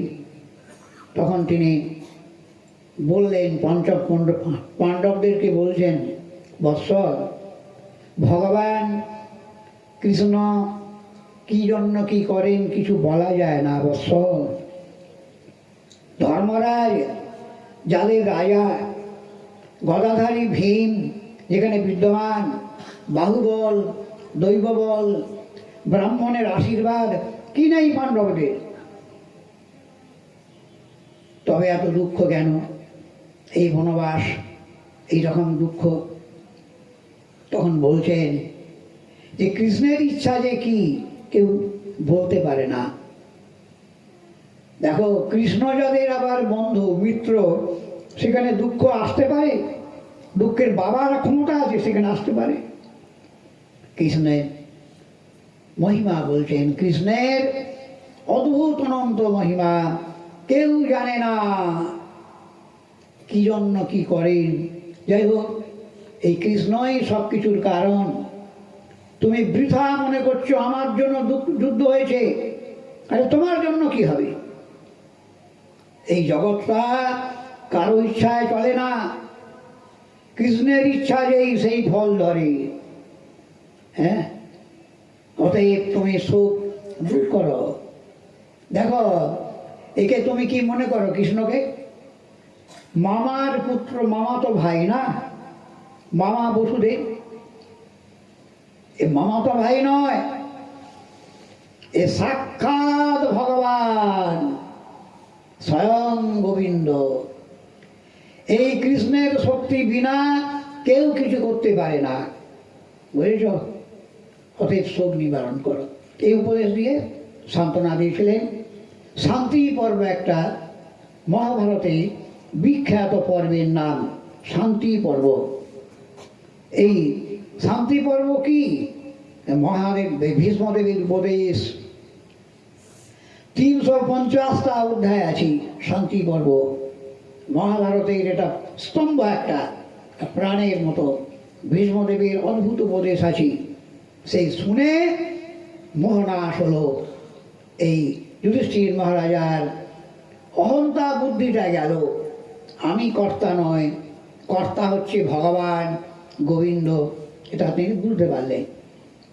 যাই হোক, এবার ভীষ্মদেব বললেন, দেখো আমি প্রাণ ত্যাগ করবো, এই তিথি বলে দিলাম, তোমরা সবাই আসবে, ওই দিন আমি দেহ ত্যাগ করবো। পাণ্ডবরা চলে গেলেন। এবার সেই তিথি এসেছে, ইচ্ছা মৃত্যু। কৃষ্ণকে দর্শন করতে করতে প্রাণ ত্যাগ করবে। কৃষ্ণকে বলে দিয়েছেন, তোমাকে আসতে হবে, তোমাকে দেখতে দেখতে আমি প্রাণ ত্যাগ করব। কৃষ্ণ এসেছেন, সব মুনি ঋষিগণ এসেছেন, ভীষ্মদেবের প্রাণ ত্যাগ দেখতে এসেছেন। কেমন করে মরে বুঝলেন? অনাসেন মরণং বিনা দৈন্যেন জীবনং। অনাসেন মরণ বিনা দৈনন জীবন অনারাধিত গোবিন্দ চরণস্থ কথং ভবিত। গোবিন্দের আরাধনা না করে কি অনায়াসে মৃত্যু হয়, না বিনা দৈন্যে জীবন যাপন হয়? যারা আরাধনা করে ভগবানের, তাদের মৃত্যুটা ইচ্ছা মৃত্যুর মতোই হয়। ভীষ্মদেব শ্রীকৃষ্ণকে দর্শন করে স্তুতি করলেন, অপূর্ব স্তব করেছেন। বলছেন, হে কৃষ্ণ, তোমাকে আমি একটা জিনিস দেবো বলে রেখে দিয়েছি, মৃত্যুর দিনে তোমাকে দিয়ে যাব, আমার তো আর কেউ নেই। সে কি দেবো? সেটা আমার মন, বিশুদ্ধ মন, তার মধ্যে কোনো কামনা বাসনার কোনো তখন দাগ নেই, নিষ্কাম মতি আমি তোমাকে দিয়ে যাব। আর তুমি আমাকে দেবে একটি জিনিস, সেটা আমার চাওয়ার জিনিস। আমার কি চাই? যা চাইবে তাই দেব। কৃষ্ণ বলছেন ভীষ্মদেবকে, যা চাইবে। কি চেয়েছেন জানেন? অন্তিম সময়ে ভীষ্মদেব বলছেন, বিজয় সখী রুটিরস্তু মেন বদ্ধা, কিচ্ছু চাইনি। হে অর্জুনের সখা, তোমার চরণে আমার রতি দান করো, অবিচ্ছিন্ন রতি দান করো, আর কিছু নয়। ভগবানের রতি, এটা পুরুষার্থ। রতির জন্য সাধন করলে তার নাম ভক্তি সাধন হয়, বুঝলেন? শুধু পূজা অর্চনা করলে, পাঠ কীর্তন করলেই ভক্তি সাধন হয় না। রতির জন্য, ভগবানের রতি, তার জন্য সাধন করলে তবে তাকে বলে ভক্তি সাধন, তবে তার নাম হয় সাধন ভক্তি। আর কামনা নিয়ে করলে কি হবে? স্বার্থ সিদ্ধি হবে, তাকে ভক্তি সাধন বলে না। যাই হোক, সুযোগ গোস্বামী লিখেছেন সিন্ধুতে। এখন আবার বলছেন, হে পার্থ সখী রুটির মমাস্তু, হে পার্থের সখা, শ্রীকৃষ্ণ সখা, কৃষ্ণ সখা, অর্জুন সখা, কৃষ্ণ, তোমাকে আমার রুটি দান করো। ভগবতী ঋতুরস্ত মেন বদ্ধা মূর্ষু।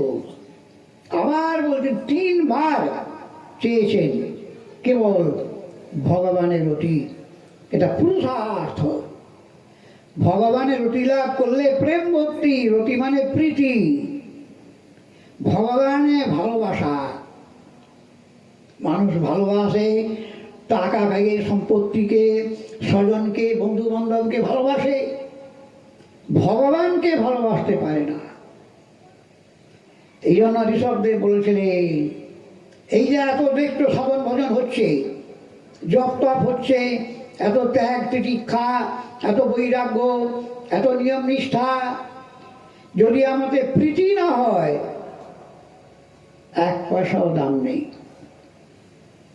প্রীতির্ন যাবন মই বাসুদেবে নমুচ্ছেদ দেহ যোগেন তাবৎ। এই ভাগবত শুনলে অনেক কিছু জানা যায়।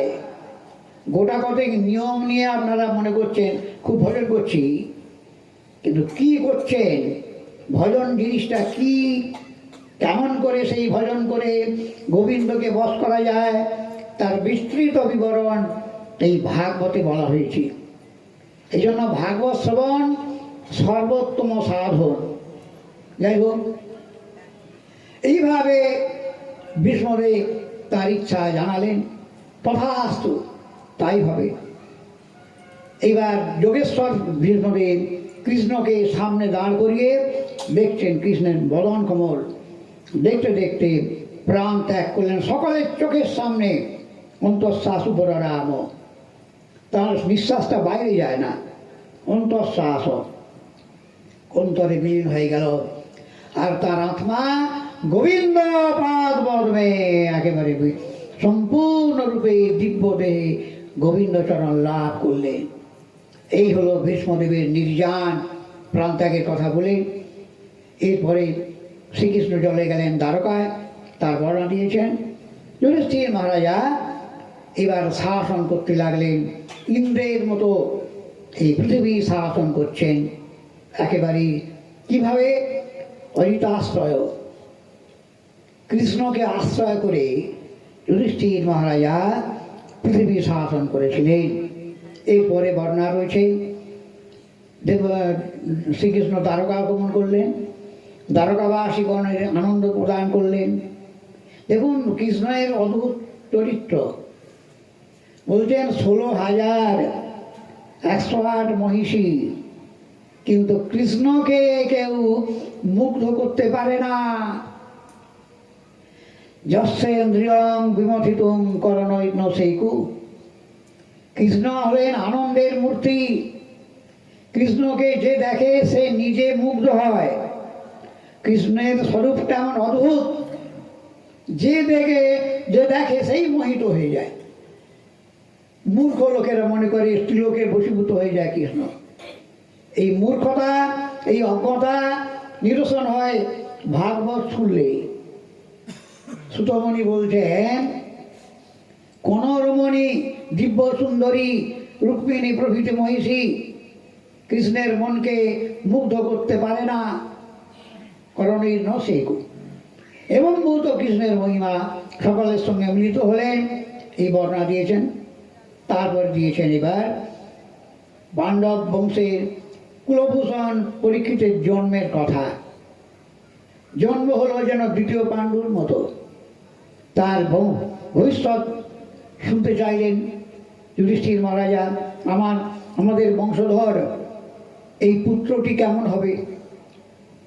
ঋষিগণ, ত্রিকালজ্ঞ ঋষি সব বলতে লাগলেন, মহারাজ এই দশরথী রামচন্দ্রের মতো প্রজাবৎসল হবে, ব্রহ্মার মতো সমদর্শী হবেন, পৃথিবীর মতো সহিষ্ণু হবেন, অগ্নির মতো দুর্ধর্ষ হবেন, হিমালয়ের মতো সুখসেব্য হবেন, অর্জুনের মতো ধনুর্ধারী হবেন।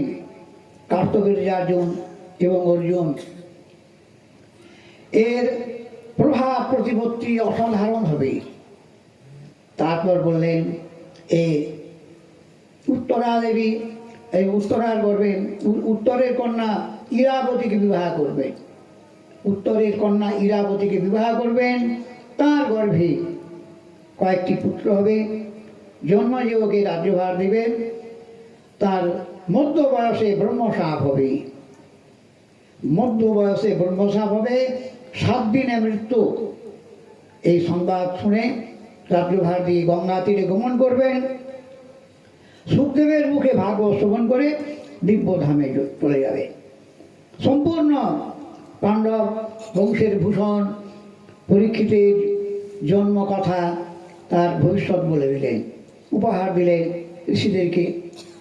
এরপরে আসেন, এর কথা বর্ণনা রয়েছে, বিদুর এসছেন তীর্থযাত্রা সেরে। বিদুরকে দেখে আনন্দে একেবারে ছুটে এসছেন পঞ্চপাণ্ডব। আপনি তো ছায়ার মতো আমাদেরকে রক্ষা করেছিলেন, হে তাতব। বিদুরকে প্রণাম করে আসন দিয়ে পূজা করে বলছেন, আপনি কোথায় কোথায় গেছিলেন? আপনি তো তীর্থে আপনি কি যাবেন? আপনি তো মূর্তিমান তীর্থীভূতা স্বয়ং বিভো, তীর্থে কুর্বন্তি তীর্থানি। তবে তীর্থে গিয়েছিলেন কেন? তীর্থকে পবিত্র করতে গিয়েছিলেন। আপনাদের অন্তরে যে ভগবান বিরাজ করছেন না, এর দ্বারা তীর্থ পবিত্র হয়। যাই হোক, সেখানে বিদুর কিন্তু কৃষ্ণের অপ্রকটের কথাটা কিন্তু বলেননি। তিনি জানতেন কৃষ্ণের অপ্রকটের সংবাদ উদ্ধবের মুখে বিদুর সব শুনেছিলেন। যাই হোক, গোপন করে গেলেন। এবার ধৃতরাষ্ট্রের কাছে গেছেন। কৃপা করে দেখুন, সাধুর কৃপা না হলে সংসার আসক্তি যায় না। ধৃতরাষ্ট্রকে বলছেন, মহারাজ এখনো আপনার বেঁচে থাকার আশা? আপনি তো জন্ম থেকেই অন্ধ ছিলেন। যাদের পুত্রবধূকে আপনারা অপমান করেছেন সবার মধ্যে, যাদেরকে বিষ দিয়েছেন হত্যা করার জন্য, যাদেরকে অগ্নিতে দগ্ধ করে পুড়িয়ে মারার জন্য সেই দাহন যদুগৃহ নির্মাণ করেছিলেন, সেটা আপনি জানতেন না, সব সব জানতেন আপনি। আজকে যে ভীম আপনার শতপুত্র বিনাশ করেছেন, আপনার বংশ সমাপ্ত হয়ে গেছে, আর সেই ভীমেরই প্রদত্ত পিণ্ড কুকুরের মতো ভোজন করছেন, আপনার লজ্জা করে না?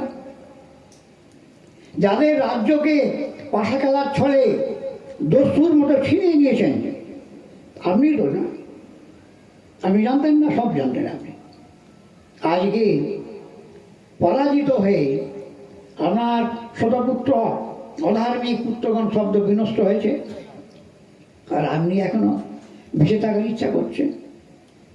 এমন কথা বলেছেন বিদুর, তার হুঁশ ভুলিয়ে দিয়েছে। তা ভাই, এখন আমি কি করব? আমি তো কিছু দেখতে পাইনি। এই অন্ধকার কূপ থেকে বেরিয়ে এসো, এটা মোহের জায়গা। সংসার কূপম, এটা কূপের মতো অন্ধকার। এসো, আমার সঙ্গে চলে এসো। বিদুর একবারে টেনে বার করেছে সংসার কূপ থেকে ধৃতরাষ্ট্রকে কৃপা করে, বলে আমার সঙ্গে এসো। হিমালয়ের দক্ষিণ দিকে গমন করলেন। গান্ধারীও তার অনুসরণ করেছেন।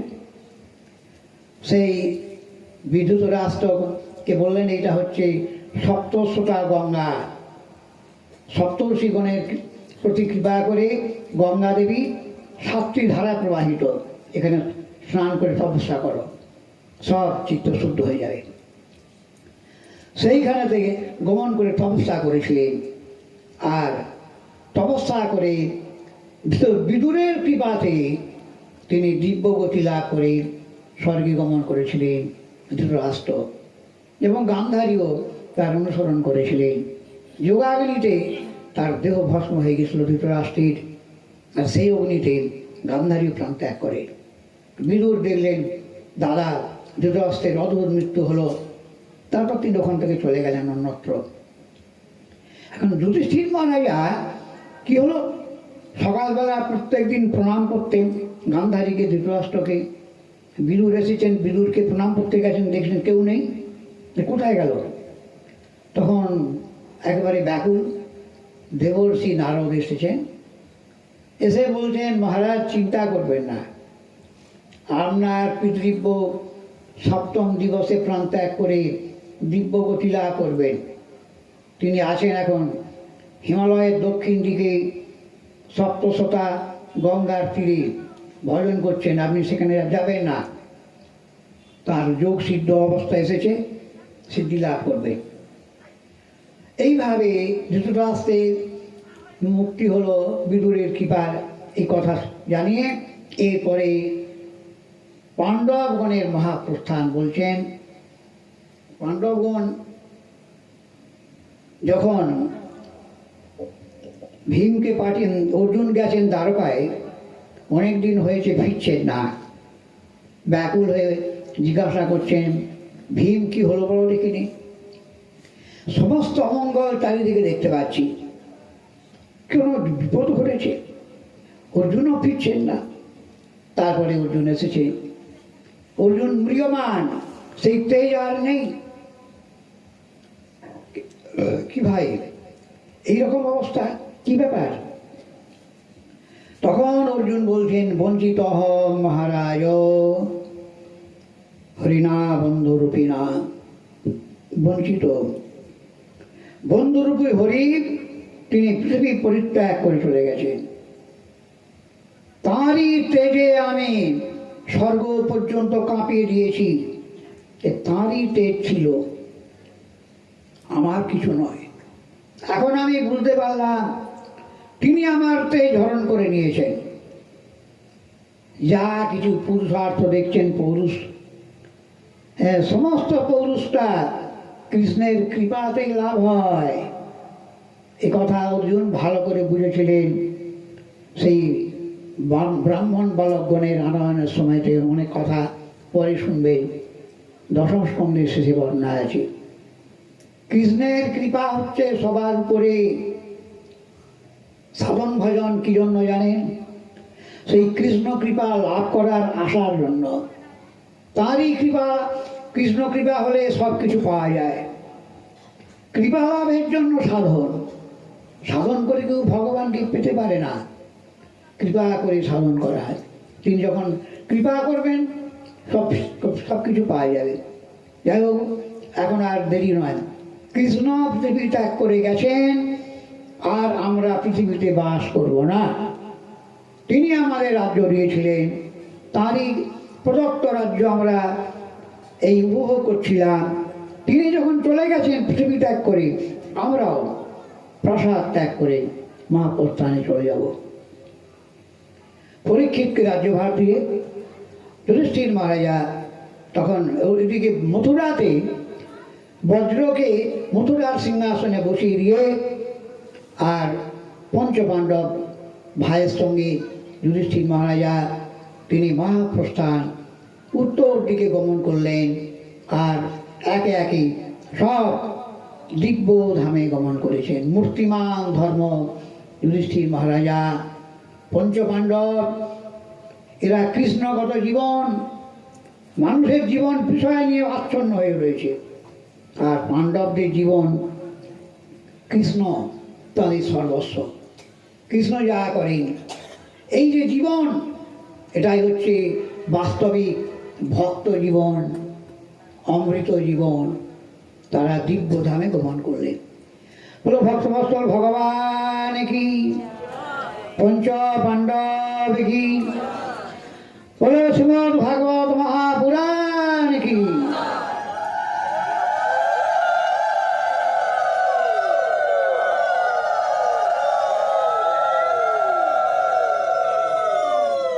এবার শুনুন পরীক্ষিতের কথা।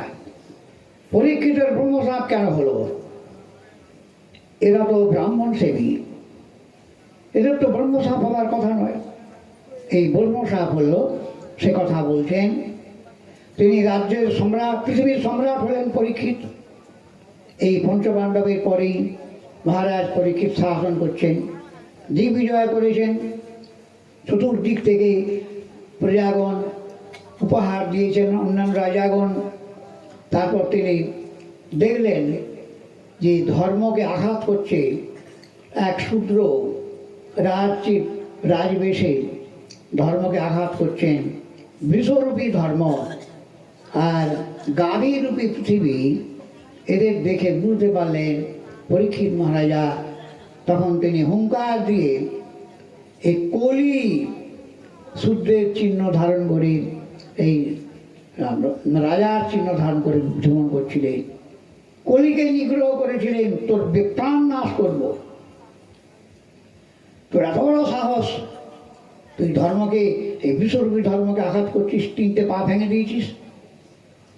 তখন কলি চরণে লুটিয়ে পড়েছেন, তো প্রাণ নাশ করলেন না, শরণাগতকে প্রাণ নাশ করেননি। বললে তুমি আমার রাজ্যে থাকতে পারবে না, যাও এখান থেকে, অধর্মের বন্ধু তুমি। কলিকে নিগ্রহ করে কলি বলছেন, মহারাজ আপনি যখন প্রাণ রক্ষা করেছেন, পৃথিবী তো সব আপনারই, আমি যাব কোথায়, একটু জায়গা দিই। তো যেখানে সাধুরা যেটাকে পরিত্যাগ করি, 4টে অধর্মের জায়গা বলে দিলেন। জুয়া খেলা যেখানে হবে, পাশা খেলা, অবৈধ স্ত্রী সঙ্গ যেখানে হবে, সুরাপান যেখানে হবে, আর হিংসা যেখানে হবে, এই 4 জায়গায় তুমি বাস করবে, যাও। আর একটুখানি জায়গা দিন মহারাজ। তখন স্বর্ণ দিয়েছে, সুবর্ণ দিয়েছিলেন। এই 5টা জায়গা দিয়ে কলিকে বিদায় দিলেন। আর তিনি নিজের প্রভাবের দ্বারাতেই ধর্মের 4টে চরণ সম্পূর্ণ করে দিলেন। সত্য, দান, তপ, শৌচ, এটা ধর্মের 4টে চরণ পূর্ণ করে দিলেন। এইভাবে পরীক্ষিত মহারাজা কলি নিগ্রহ করার পরে ব্রহ্মশ্রাপ কি করে হলো? একদিন মৃগয়া করতে গেছিলেন বনে। এক মৃগের পশ্চাৎ ধাবন করতে করতে সৈন্যগণ থেকে বিচ্ছিন্ন হয়ে যায়। পিপাসায় কাতর, ক্ষুধা তৃষ্ণায় ব্যাকুল, কোথায় জল পাবেন? বনের মধ্যে অন্বেষণ করতে করতে আশ্রম দেখতে পেলে, শ্রমিক ঋষির আশ্রম। তখন সেখানে গিয়ে সমীক ঋষি তখন ধ্যানস্থ, জল চাইলেন। ধ্যানস্থ ঋষিকে কি জল দেবেন? কিন্তু পরীক্ষিত মহারাজা জানতে পারেননি, মনে করছেন আমাকে অবজ্ঞা করছে। এই বিচার করে তিনি তখন ক্রোধে ক্ষিপ্ত হয়ে ভাবছেন যে এই পরীক্ষিত ক্ষত্রিয়, অদম ক্ষত্রিয় ফিরে গেলে কি হবে। মনে মনে তিনি হঠাৎ কুপিত হয়ে যান। হঠাৎ করে হয়েছে, স্বাভাবিক নয়, আকস্মিক, এই ঈশ্বর দ্বারাই নির্মিত। তিনি একটা মৃত সর্প পড়েছিল দূরে, মরা সাপ, সেই মৃত সর্পটা নিয়ে সমীক ঋষির গলায় মালার মতো জড়িয়ে দিয়ে চলে গেলেন। তুমি আমাকে যেমন অপমান করলে, তেমনি আমিও তোমার পুরস্কার দিচ্ছি। এই বিচার করে উনি চলে গেলেন প্রাসাদে। তার সমীকের একটি পুত্র নাম শৃঙ্গী, 8-9 বৎসরের বালক। সে শুনতে পেলেন একটা রাজা এসে তার পিতাকে মৃত সর্প দিয়ে অপমান করে গেছে, এই যায় কোথায়। শৃঙ্গী ক্রোধে অভিশাপ দিলেন, কি এত সাহস, দেখ আমার তেজ দেখ। কৌশিকী নদীর জল পান করে আর সাপ দিলে। ইতি রঙ্গিত মর্যাদম তৎসক সপ্তমে হনি দগ্ধমতিস্ম কুলাঙ্গারম চটিদমে ততদ্রোহম। যে আমার পিতার অবজ্ঞা করেছে, এই মৃত সর্প দিয়ে আজ থেকে 7ম দিবসে, সপ্তমে অহনি, 7ম দিবসে মহাসর্প তক্ষক দংশন করে তার প্রাণ ভস্ম করে দেবে। এ সামনে দিলে ব্রহ্মসাপ চতুর্দিকে ছড়িয়ে পড়ল, একদম যেন সেই বর্তমানকালে বার্তার বেতার মারফত যখন ছড়িয়ে পড়ে একটা দুঃসংবাদ। ঋষিরা ত্রিকালজ্ঞ ছিলেন, বুঝলেন, সব জানতে পেরে গেছেন, হারে সর্বনাশ হয়ে গেল। পৃথিবীকে ধর্মে প্রতিষ্ঠিত করেছেন পরীক্ষিত মহারাজা। এমন ধার্মিক রাজার ব্রহ্মসাপ হলো, ভগবানের ইচ্ছা। এখন ঋষিগণ বুঝতে পারলেন এই দৈব ভগবত ইচ্ছাতে হয়েছে। যাই হোক, পরীক্ষিত মহারাজা তিনি তো চলে এসছেন প্রাসাদে। সাপের কথা শুনে সমীক ঋষি কিন্তু জ্ঞানী পুরুষ ছিলেন। তিনি শৃঙ্গীকে তিরস্কার করতে লাগলেন, তুমি অন্যায় করেছ। ধার্মিক রাজাকে, তিনি ধার্মিক শুধু নয়, একজন কৃষ্ণ ভক্ত। ভক্তকে সাপ দিলে অপরাধ হয় জানো? আর তুমি যে পাপ করলে, কৃষ্ণ কৃপা না করলে তোমার ক্ষমা হবে না। পরীক্ষিতের কাছে অপরাধ ক্ষমা চাইলে তিনি তবে এ শান্তি হবে, কিন্তু পরীক্ষিত তো ক্ষমা করবেন। তিনি তো ব্রাহ্মণকে দেবতার মতো পূজা করেন। যাই হোক, সমীক ঋষি পুত্রের হয়ে ভগবানের কাছে ক্ষমা চাইতে লাগলেন। বললেন বাস্তবিক এটা ব্রহ্মসাপ নয়, ভগবান নির্মিত। বিষ্ণু টিকা ব্যাখ্যা করেছে। যাই হোক, সুখদেব বর্ণনা করছে সুতমণি। এখন এবার শৃঙ্গী সাপের খবরটা ছড়িয়ে পড়ল। সমীক ঋষি তার একটি শিষ্যকে বললেন, যাও শীঘ্রই যাও, এই দুঃসংবাদ পরীক্ষিতকে জানাবে, তিনি যা ব্যবস্থা নেবেন তাই করবেন। গৌরবুক নামে এক ঋষি, সমীকের শিষ্য, তিনি পরীক্ষিতকে জানালেন, মহারাজ একটা দুঃসংবাদ, আমার গুরুপুত্র শৃঙ্গী আপনাকে সাপ দিয়েছে। 7ম দিবসে আপনার মহাসর্প তক্ষক দংশনে প্রাণনাশ হবে। আপনি এর ব্যবস্থা বিহিত যা আছে তাই করবেন। এই বলে জানিয়ে দিয়ে চলে গেলেন। 7 দিনে মৃত্যু নিশ্চিত একদম। পরীক্ষিত ভয় পেলেন না। কৃষ্ণ ভক্তরা ভয় পায় না। সসাধু মেনে তাকে মানে উত্তম মনে করলেন। প্রসক্তস্থ বিরক্তি কারণ ভালোই হয়েছে, আমার বিষয়াসক্তি আর ছিন্ন হয়ে গেল। বিষয়াসক্তি ভয়ঙ্কর জিনিস, এ অনন্ত জন্ম তৈরি করে। বিষয়ে আসক্তি অনন্ত জন্ম সৃষ্টি করে, অনন্ত মৃত্যু বরণ করতে হয়, কোটি কোটি জন্ম মৃত্যুর যন্ত্রণা ভোগ করতে হয়। কি? বিষয়ে আসক্তি। আজ আমার ছিন্ন হয়ে গেল, এখন নিশ্চিন্ত হয়ে আমি গোবিন্দ ভজন করব। পুত্রকে রাজ্যভার দিয়ে পরীক্ষিত মহারাজ কৃষ্ণাং সেবা জীবন্নমান, যিনি আমাকে রক্ষা করেছিলেন মাতৃগর্ভে, সেই কৃষ্ণচরণ আমার জীবনের সার, তিনি আমার অবলম্বন। এই নিশ্চয় করে মহারাজ পরীক্ষিত তিনি কোথায় গেলেন? গঙ্গা তীরে। গঙ্গা তীরে আমি প্রাণ ত্যাগ করব, যেখানে গোবিন্দের চরণ থেকে যে গঙ্গা এসছে, ভগবানের পাদ পদ্ম থেকে যে গঙ্গা এসছে, সেই তীরে চলে গেলেন। মুনি ব্রত মুক্ত সমস্ত সঙ্গ, মুনিদের মতো ব্রত ধারণ করে সমস্ত আসক্তি পরিত্যাগ করে কেবল 7 দিনের মধ্যে কেবল আমি গোবিন্দের আরাধনা করব, এই নিশ্চয় করে বলে গেলে। সব ছেড়েই যখন গোবিন্দ চরণকে আশ্রয় করা হয়, ভগবান তাকে কৃপা করার জন্য সব দরজা খুলে দেন। এদিকে দেখুন কি হলো, চারিদিক থেকে মুনি ঋষিরা, বশিষ্ঠ, বিশ্বামিত্র, পরাশর, পরশুরাম, মেধাতিথি, দেবল, অসিত, যত যত সিদ্ধ মহর্ষি, রাজর্ষি, দেবর্ষি সব পরীক্ষিতের কাছে আগমন করতে লাগলেন শিষ্যগণের সঙ্গে। আশ্চর্য কথা, ব্রহ্মসাপ হয়েছে তো তার মুখ দেখতে নেই বলে না, তো এরা কেন এলেন? ত্রিকালজ্ঞ ঋষি, এরা বুঝতে পেরেছে সুখদেব আসবেন এই পরীক্ষিতের কাছে, তিনি ভাগবত অমৃত পরিবেশন করবেন। এই ভাগবত আমাদের শোনা হয় না, এই শাস্ত্র সুখদেবের কাছ থেকে প্রকাশ হবে। তো ভাগবত শ্রবণের লোভে আর পরীক্ষিতকে দেখতে এসছে।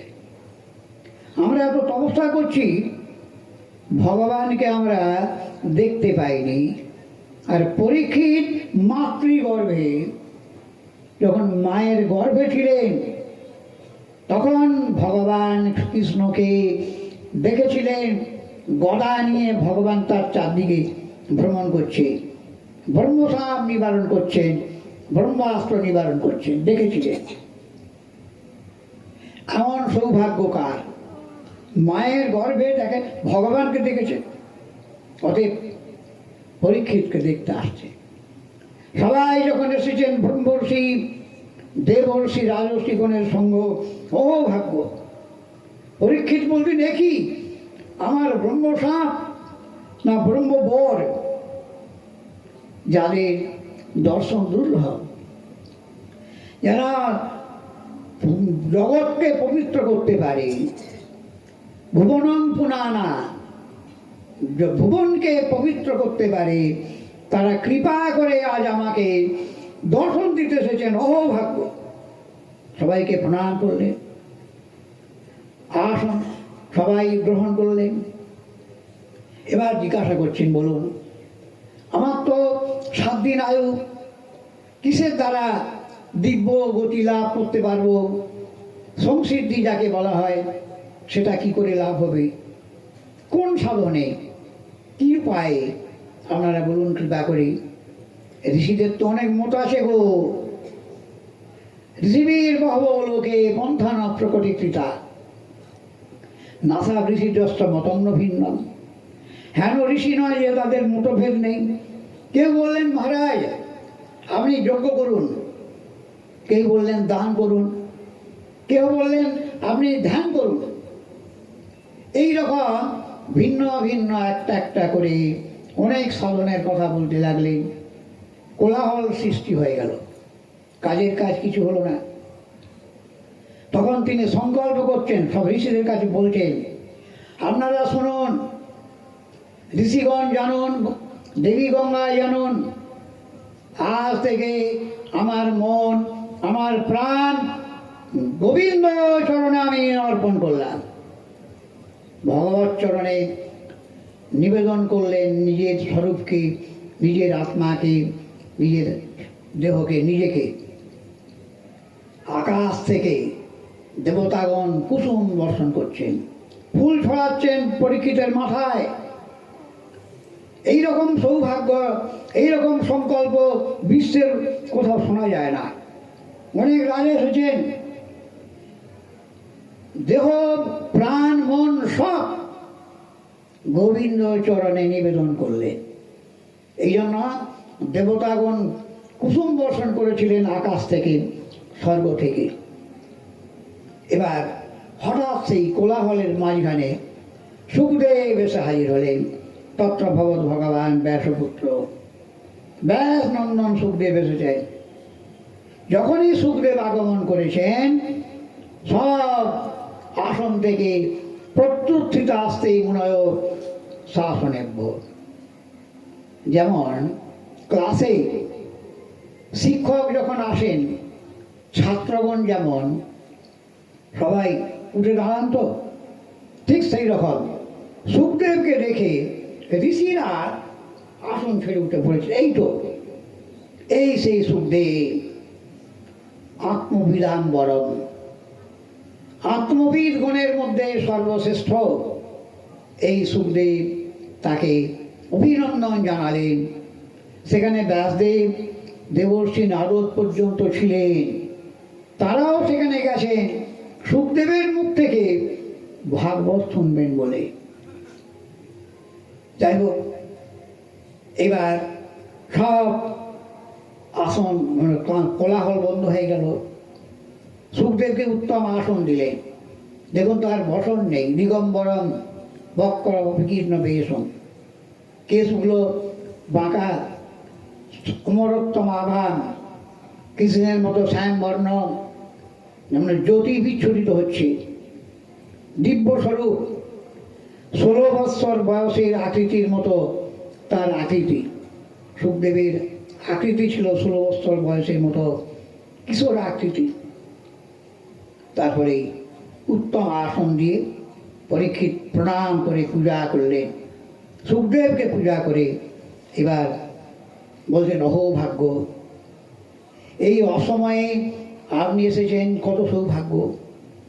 আপনাদের মতো ঋষিদের দর্শন করলেই তো পবিত্র হয়ে যায়। তার স্পর্শ, পাদ শৌচ, আবার সেই চরণামৃত মস্তকে ধারণ করলে কি না হয়। আপনাদের নাম শুনলে গৃহী ব্যক্তি ঘরে বসে পবিত্র হয়ে যায়। আপনি কৃপা করতে এসেছেন। এখন বলুন, আপনি কখন এসেছেন, কখন চলে যাবেন তো ঠিক নেই। আপনি স্বতন্ত্র পুরুষ, সাধু পুরুষ। আপনি আমাকে, আমার প্রশ্ন আছে, এই অসময়ে এসছেন আপনি, 7 দিন মাত্র আমার আয়ু আছে, আপনি সব জানেন।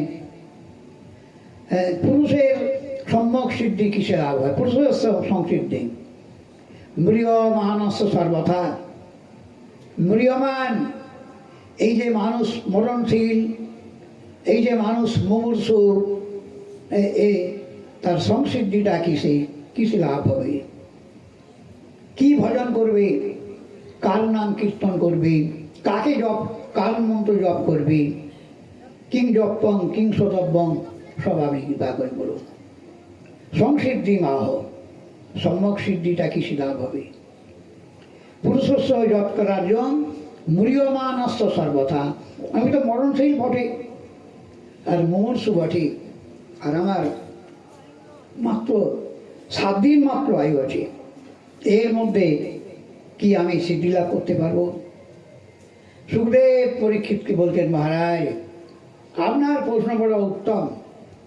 আত্মবিদগণ, এটা জ্ঞানী পুরুষরাই এরকম প্রশ্ন করতে পারে। শুনুন মহারাজ, এই জগতে অনেক কিছু শোনার জিনিস আছে। গৃহী মানুষরা দিনের বেলা অর্থ সঞ্চয় করে, রাত্রিবেলায় নিদ্রায় রুচিক্রিয়ায় সুদুর্লভ পরমায়ু এই মানব জন্মকে বিনাশ করে, কিন্তু কেউ আসল কাজটা করে না। সবার মৃত্যু আছে, সবাই দেখছে, কিন্তু নিজেও যে মরবে, তাকেও যে শ্মশানে যেতে হবে, এটা কেউ দেখছে না। মৃত্যুর খবর প্রতিদিনই তো আছে আমাদের, সংবাদপত্রে নানা জায়গায় আমরা শুনতে পাই মৃত্যুর খবর। তবুও কিন্তু সবাই মনে করছে কি আমি মরিব না। এটা বড় আশ্চর্য মহারাজ। দিনের বেলা তারা কেবল অর্থ রোজগার করে আর ভোজন করে আর শয়ন করে, বৃথা আয়ু নষ্ট করে। হে মহারাজ, এই সংসারে মৃত্যু থেকে মুক্তি লাভের উপায় একমাত্র গোবিন্দের ভাববর্মের ভজন করা, দ্বিতীয় কোনো রাস্তা নেই মহারাজ।